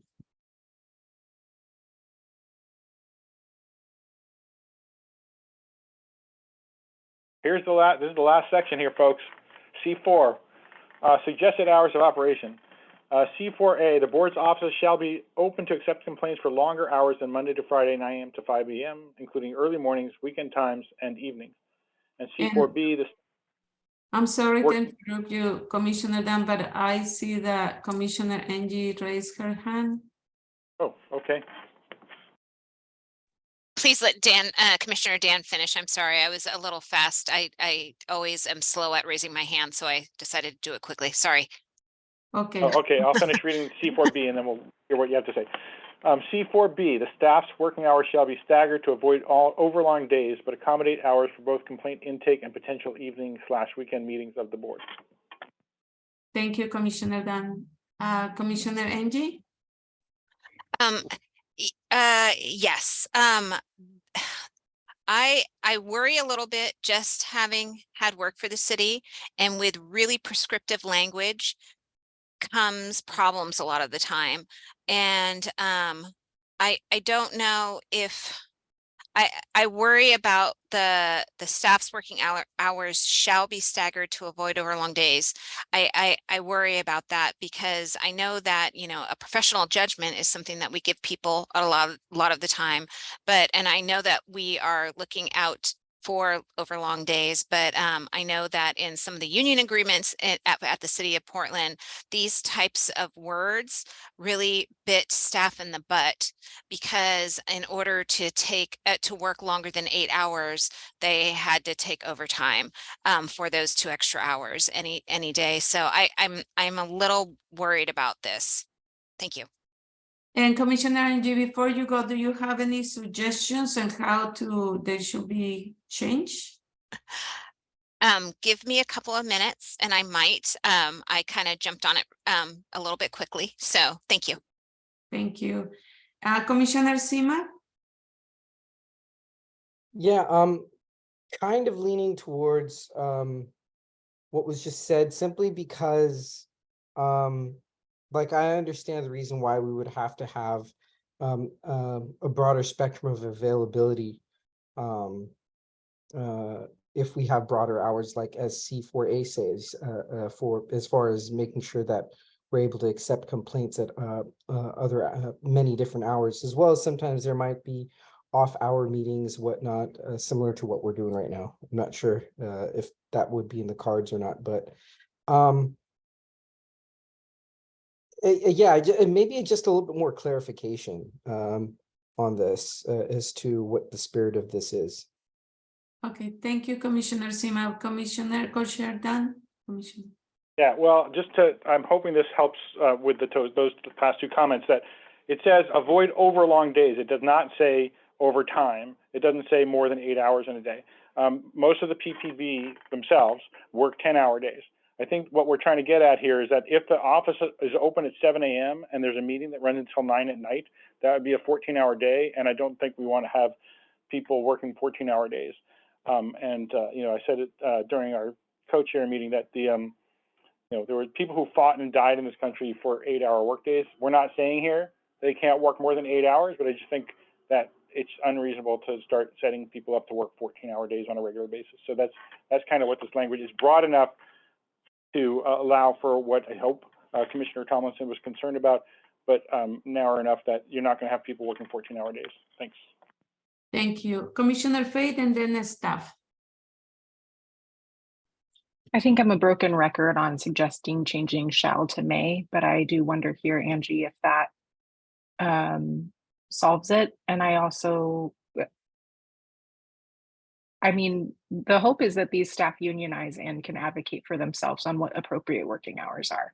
So I think if we write this in a broad way, then we're making an invitation for the staff to well advocate for a good quality of life. Thank you, Commissioner Faith. Staff? Yes, this is one of those, I think, very rare, I think the only time that this is outside of the scope to get into someone's, you know, future employees' employment rights and limiting, and hadn't really thought about the comment from Commissioner Angie. To answer the question in the chat, they could be unionized staff, that they wouldn't necessarily be that a staff member could, you know, staff can do so if they so choose.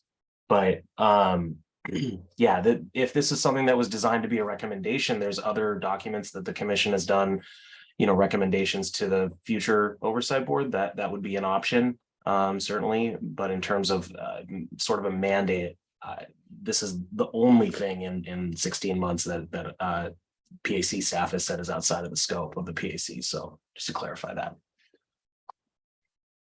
Thank you, staff. Then is that okay if I ask the question? That way we can move on. Okay.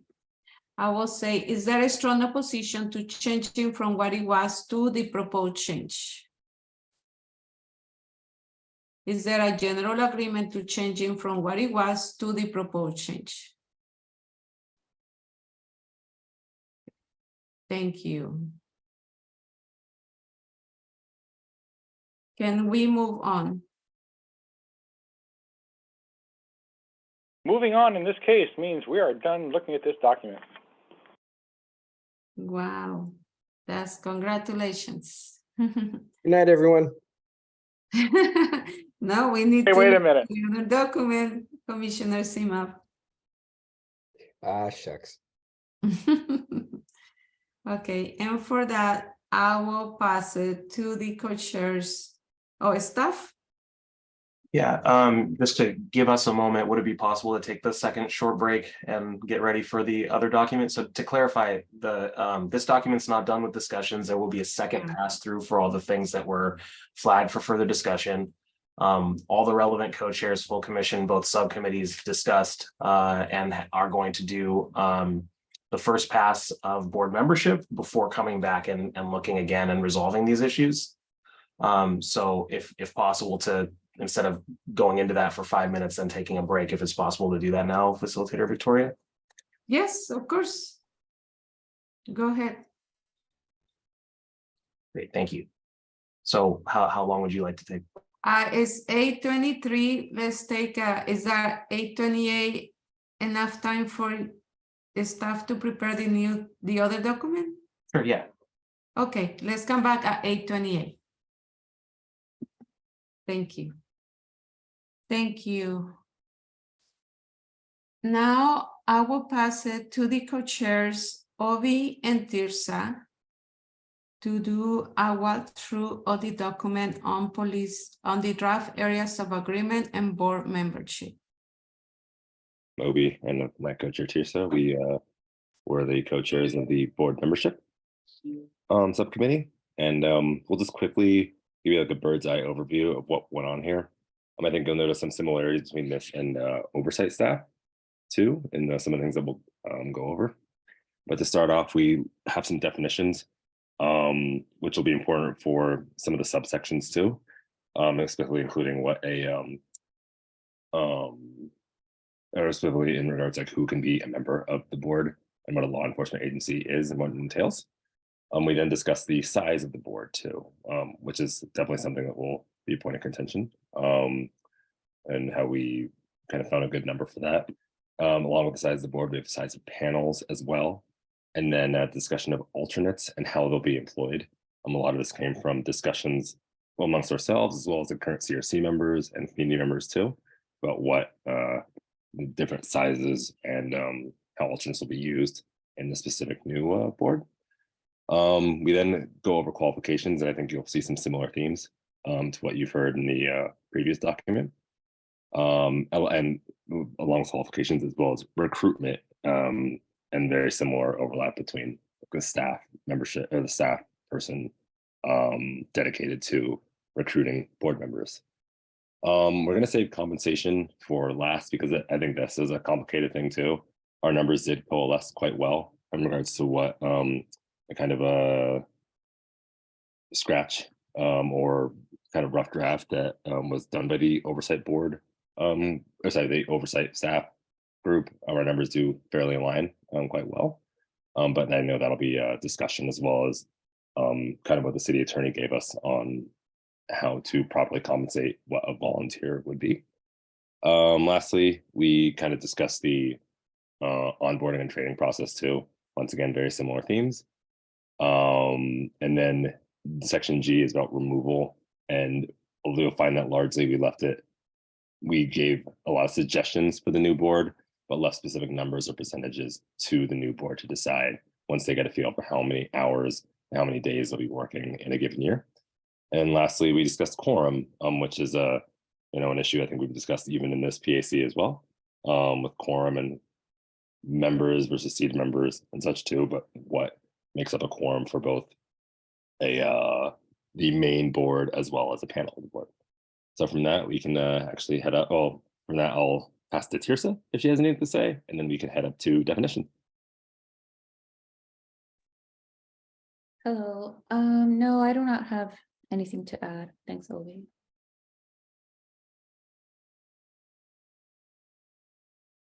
Thank you. We will, before we start the discussion, we just want to remind you our regular rules of discussion. And is please be brief. Anyone can speak multiple times, but should take no more than 2 minutes each time they speak. Our second facilitator will have everyone stick to their time so more people have an opportunity to speak. We facilitators raise hand in Zoom and allow the facilitator to call on people. Please remember the facilitators use a weighted stack and will not always call on the first person to raise their hand. If be constructive, look forward and discuss how to make the commission's work more successful in the future of each question. And now I will pass it to the co-chairs. Thank you. So yeah, we'll move on to the definitions portion of the document, so we can go over the. I'm sorry to interrupt you again. I'm sorry, Co-Chair Obi. I also will remind everyone that we're following the 5 minutes rule for our discussion. Thank you. For sure, thank you. So definition 1, panel, that is a subset of the oversight board's full membership empowered to make decisions related directly to complaints alleging administrative misconduct by PPB sworn officers and supervisors. Thank you. Is there any discussion, questions, or edits to the first definition? Can we move on? Okay. Subcommittee, a subset of the oversight board's membership empowered to take actions as defined in the oversight board's bylaws, subject to review by the full oversight board. Is there any edits, discussion, or question? Can we move on?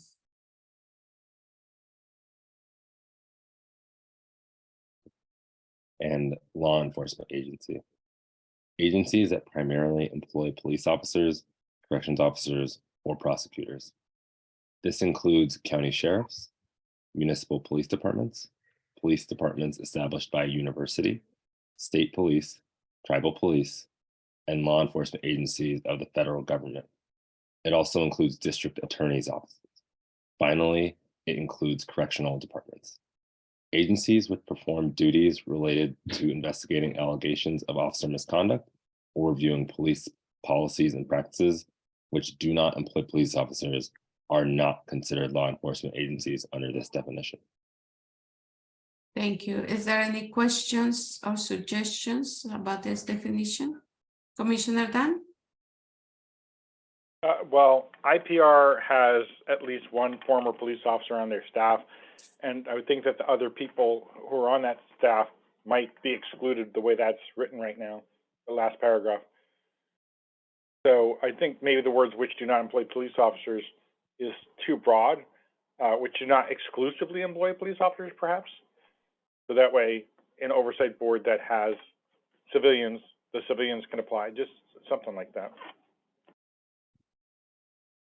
Staff? Just to clarify, there is one person who, as far as we're aware, one person on the IPR staff who is a former police officer. I think the distinction there might be a legal question, but to get into it, maybe it's not worth getting into with a tweak that would adjust the language so it's not, so that it is clear. But the person who's a former police officer is not employed as a police officer by IPR, if that makes sense.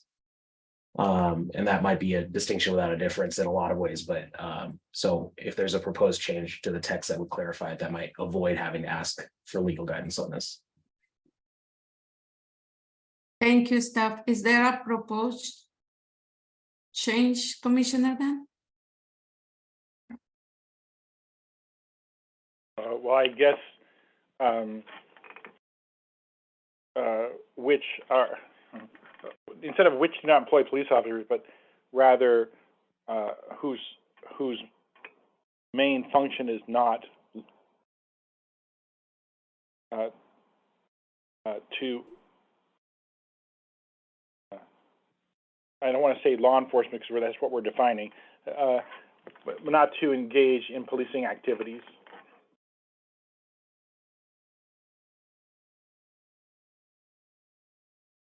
Thank you, Commissioner Dan.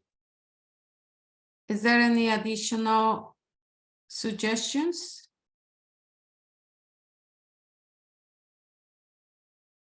Okay, I'm gonna ask the question.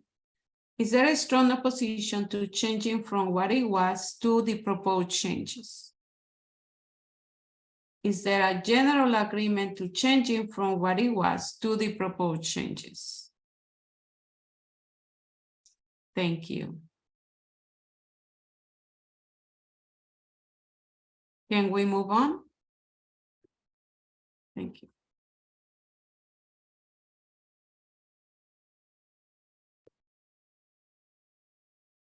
Okay. So we'll go through this. This is size of the board and panel sizes. A1 size of the board. The oversight board shall have 33 members. Is there any discussion, questions, or edits to A1?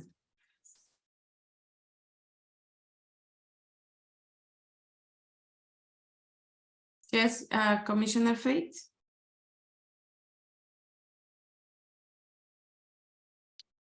I would just love to hear about the subcommittee's recommendation on the number 33.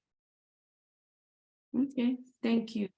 Yeah, definitely this is not just a slam dunk of a number. I think we started off with 25. Looking at other cities with similar boards, they vary to as small as single digits to as high as like 27 or 29. And then there's also the recommendation. I'm not sure if it's NACOL, but there's a recommendation of having high numbers on the board to ensure diversity of the board, like whether that's geographic or life experience, racial diversity. A high number is necessary there, and we landed on an odd number. In the rare case that quorum or vote is decided, it's easier to make a decision if a full board meets and it's a odd number rather than an even number. And I believe 33 board members, with the amount of work that we're thinking is going to be prescribed to them, including panels and subcommittees that might have 5 members or more for cases that are not more important, but cases that require more work. It seems that splitting up like 33 divided by 5 or 33 divided by 6 seems like there'd be a good number for panels to look at cases that would reach that next level of depth, and also have like a break or a certain amount of not being overworked for board members. I think I think we discussed at 25 and 35 people. 33 was a good number, and from the discussion last week, and I think is able to spread out the work a bit too. Thank you, Commissioner Tim, and then Commissioner Dan. Just an observation that I want to raise, which is that as a member of the subcommittee on staff, we're looking at maybe, there's somewhere in the neighborhood of 50 to 60 full-time positions that would be a part of the staff. And so 33 board members seems like certainly a large number relative to the staff. So I am just curious about the overall allocation of responsibilities, compensation, all of that, because it strikes me as a relatively large number of board members for such a number of staff. Thank you, Commissioner Tim. Commissioner Dan, and then Commissioner Sherry. First I want to address the question of splitting it into thirds to rotate through. I don't think it has to be around multiple of 3, because people can figure that out. If one year there's 9 people and other years there are 8 people, so I don't think we need to worry about that. In terms of it being an even or odd number, we have an even number of members on this commission. I can't remember. I think maybe there was one time when we had a split, but it wasn't because everybody was there. It's just because the number of people that were there happened to be even number. In San Diego County, the number is between 9 and 15 members, and then the county board of commissioners get to decide how many are on there on a permanent basis. And we may want to think about doing something like that where the language would be something like the board shall have between 25 and 33 members, and the numbers shall be set by city council only at the recommendation of the board. So that way the city council wouldn't be messing with the numbers, but if the board finds that it's, they have too few or too many, they can go in and change it. Because it could be, and I think we're all hoping that one day, maybe hopefully early on, the number of complaints will go down because the police will start behaving themselves and maybe there won't be as much work to do. So that's my suggestion, to say somewhere between 25 and 33 members set by city council only at recommendation of the board. Thank you. And unfortunately, we're already reached and past 5 minutes. We need to flag for discussion later any of these comments, and we need to move on. Thank you. Okay. A2, alternates. The board shall have alternates recruited from qualified board member applicants and from former members of the oversight board. Alternates shall provide historical context, institutional memory, lived experience, and institutional or other expertise to the discussions of the oversight board. Alternates may not serve on panels reviewing complaints, nor may they vote at the full oversight board. The oversight board may define other responsibilities and rights of alternates in its bylaws. Thank you. Is there comments, questions, or suggestions about A2? Can we move on? Commissioner Catherine? I just had a question about how many alternates we're contemplating here. So another point of discussion too. When we first looked at alternates, we flagged the idea of having previous board members or previous people with experience, and it's kind of a transition type thing to like how many alternates you have in the beginning when you're first filling the board versus how many alternates do you have later on, like after 3, 6, and 9 years after the this board takes shape. So we didn't necessarily set a number. I think it might be, I think we kind of left it up to both full commission and transition, as well as, to be changed by the board in due time.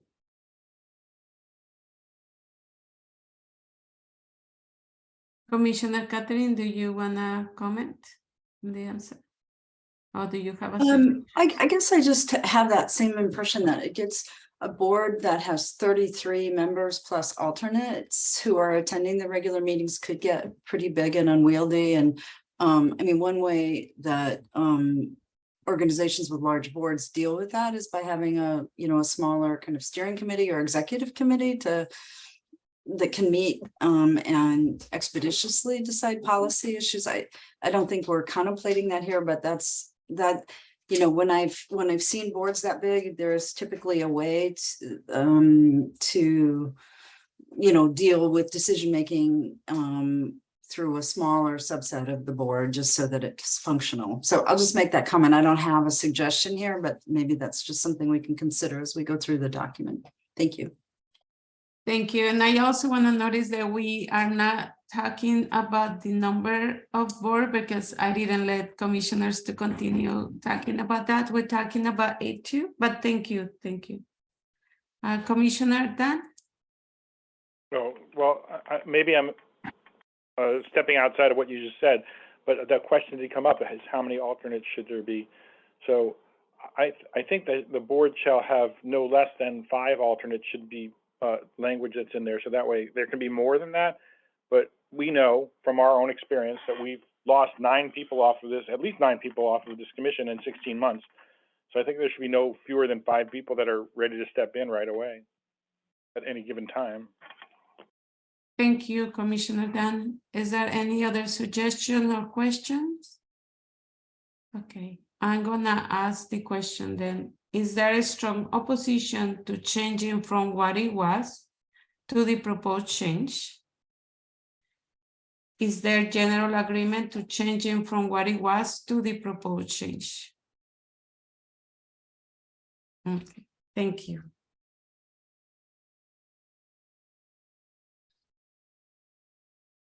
Can we move on? Thank you.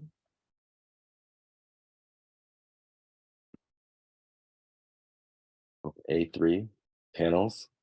The Oversight Board may create panels for hearings, for due process, and for appeals.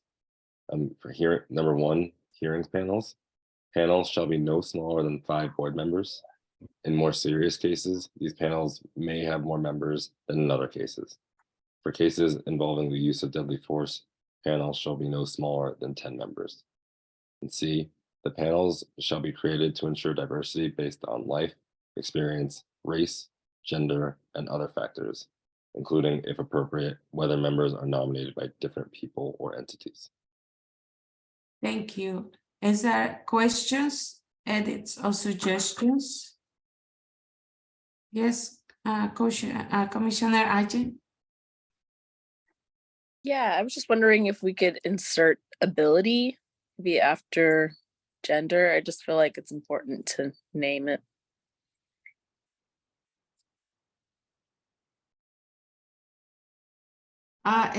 Thank you, Commissioner. Staff? Yeah, just wanted to flag for everyone who may be watching this, or for those who are less familiar with the document, just again to clarify, the definitions that were just gone over would indicate that a panel, the differentiation between a panel and a subcommittee in the proposed definitions is that a panel can make decisions directly without it having to go to the full oversight board. Whereas a subcommittee, much like the subcommittees in the PAC, would have to refer a proposal to the full oversight board. So that might just be helpful as you are looking through this portion of the text. Thank you. Thank you. Commissioner Dan? Well, I think for all the places where we've been prescriptive about exactly how they're going to do certain things, in this case in B, I think it would be better to say more serious cases, including deadly force, the panels may have more members than in other cases, and just leave it at that and not say exactly how many should be on deadly force cases. Because right now, the police review board, which has police officers on it, has 5 people on a regular board and 7 on a larger one. And so 7 might be something that works out for the new board.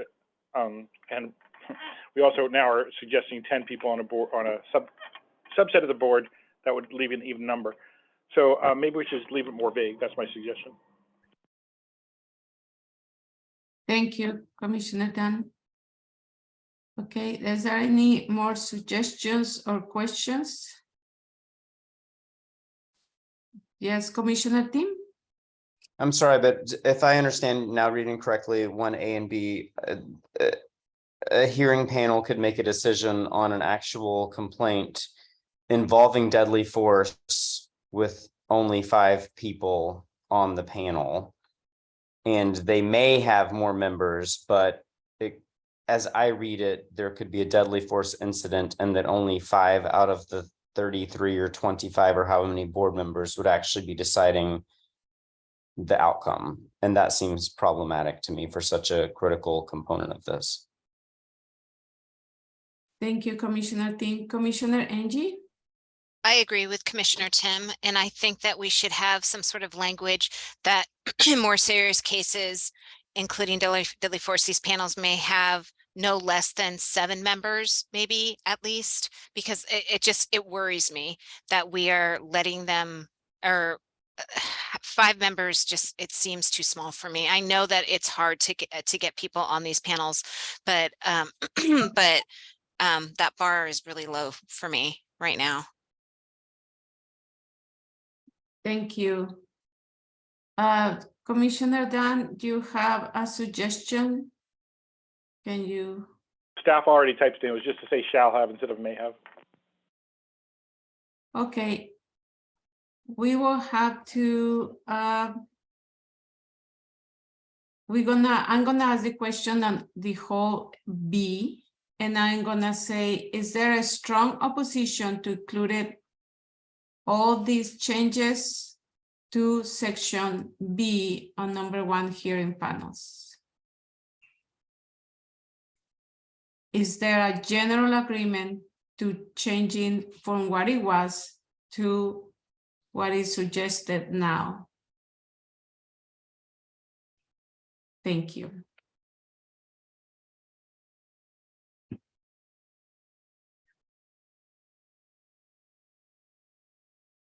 Now, okay.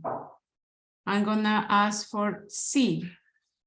Is there a strong opposition to changing from what it was to what it is now? The word ability. Is there a general agreement to changing from what it was to what is now? Thank you. Can we move on?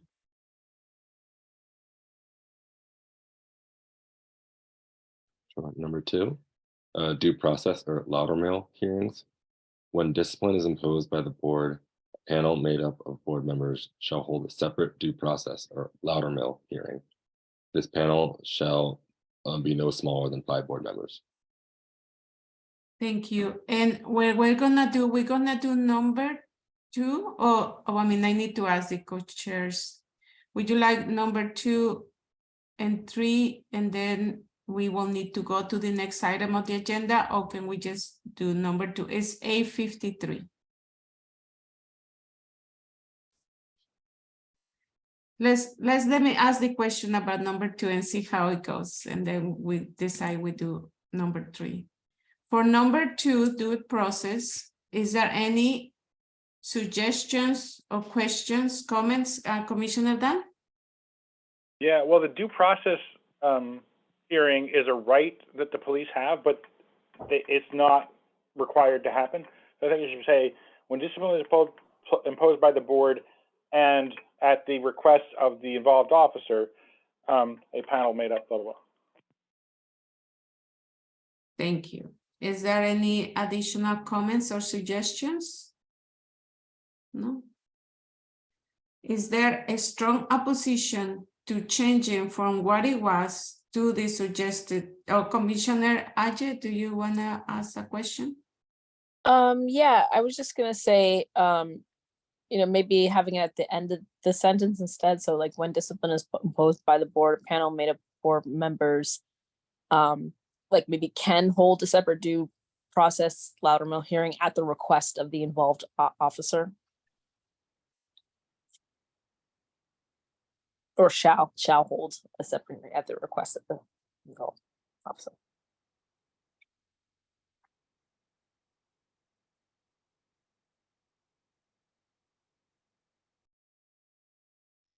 Thank you, Commissioner Ajay. And now, is there any additional? Oh, Commissioner Dan say a comment on the chat to add. Okay. Staff took care of it. Thank you. Is there a strong opposition to changing from what it was to the new proposed changes? Is there a general agreement to changing from what it was to the proposed changes? Thank you.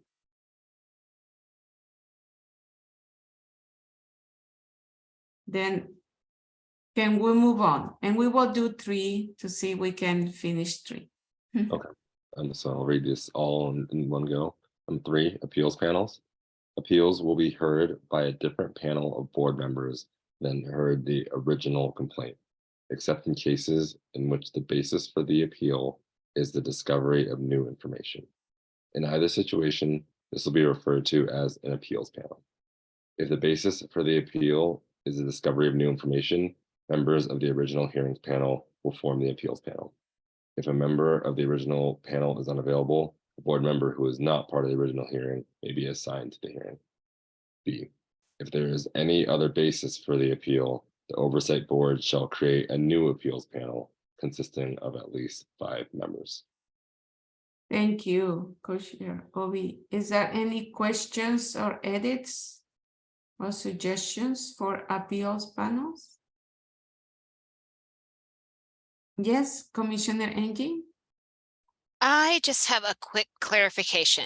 In 3B, if there is any other basis for appeal, the Oversight Board shall create a new appeals panel consisting of at least 5 members. So when it says a new appeals panel, does that not consist of any of the original panel members? I'm so sorry. Thank you for the clarification. Yeah, that is correct. Yeah, I guess it's written in a way that's hard to tell, but yeah, the appeals panel is the new 5 people if it's not just a new discovery thing, rather than like the initial panel that heard it. Okay, thank you so much. You're welcome. Any additional comments or questions? Okay, I'm gonna ask the question. Is there a strong opposition to changing from what it was to the new proposed changes? Is there a general agreement to changing from what it was to the new proposed changes? Thank you. And can we move on? And we want to do the other for the next meeting. We're gonna stop here the discussion to go to the next item on the agenda. And the next item on the agenda is a public comment. We ask members of the public to keep their comments because we don't have a lot of time. We'll see 1 minute in length, and keep their comment focused on the draft documents. I mean, we can have 2, I'm sorry. We can have 2 minutes in length, and keep their comments focused on the draft documents we reviewed today. You can raise your hand in Zoom when you like to be called on.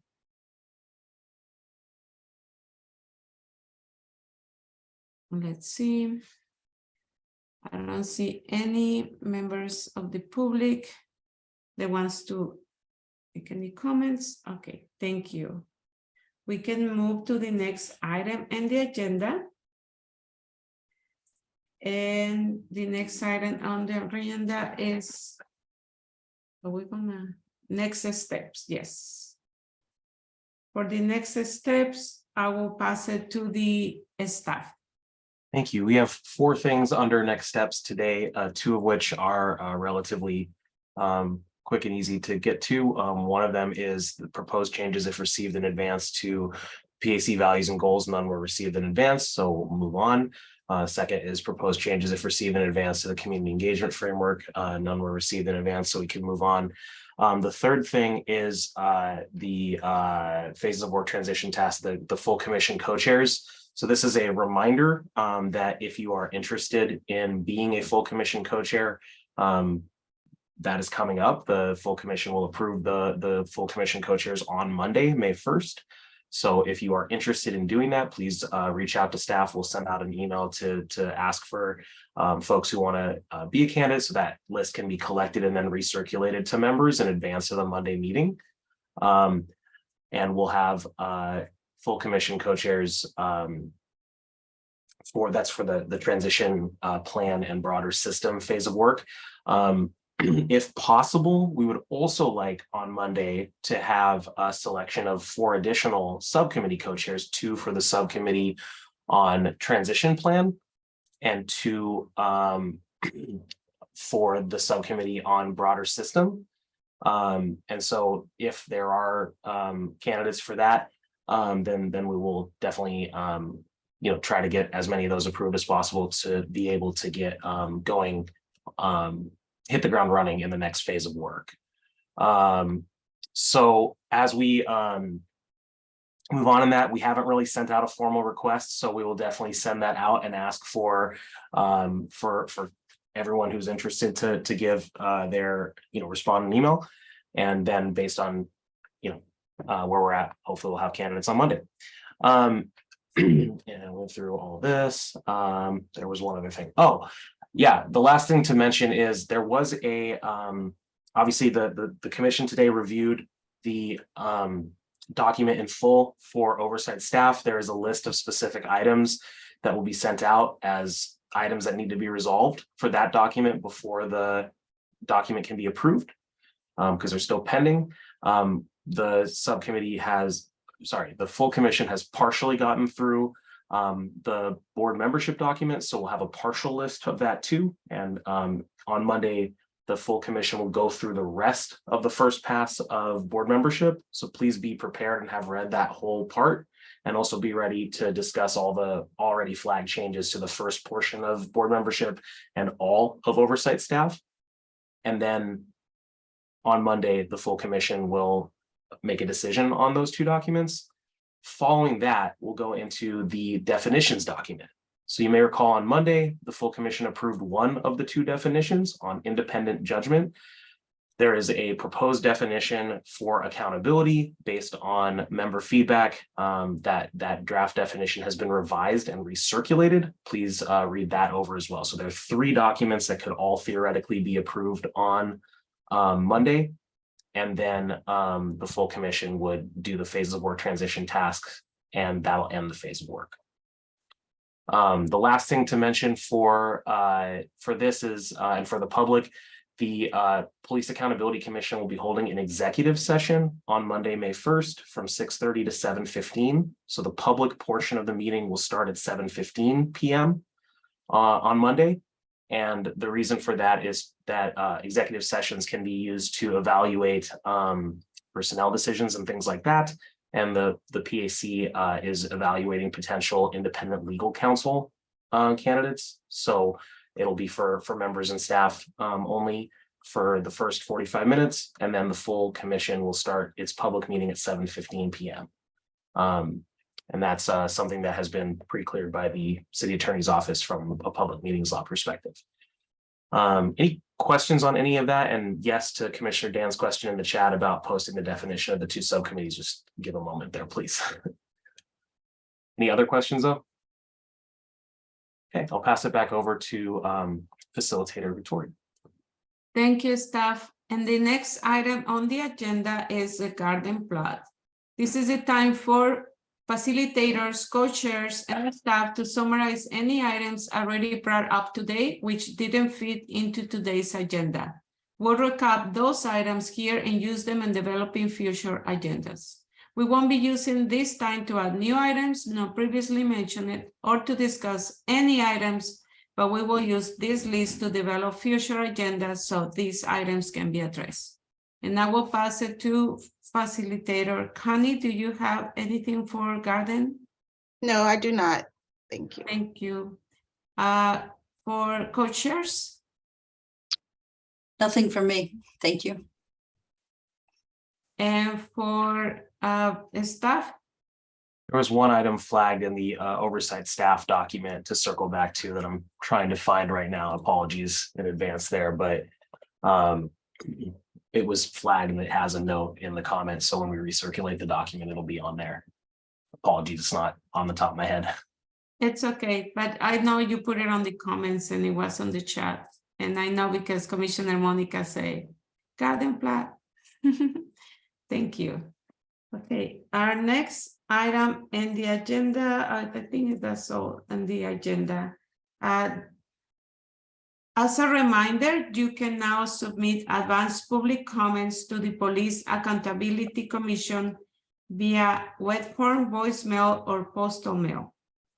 Thank you to all the members who attended today's meeting and for your contributions today.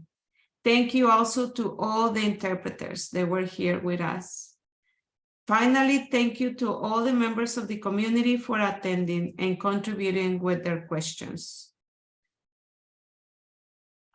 This meeting is adjourned and it is 9:05 p.m. and we will have another meeting this coming Monday.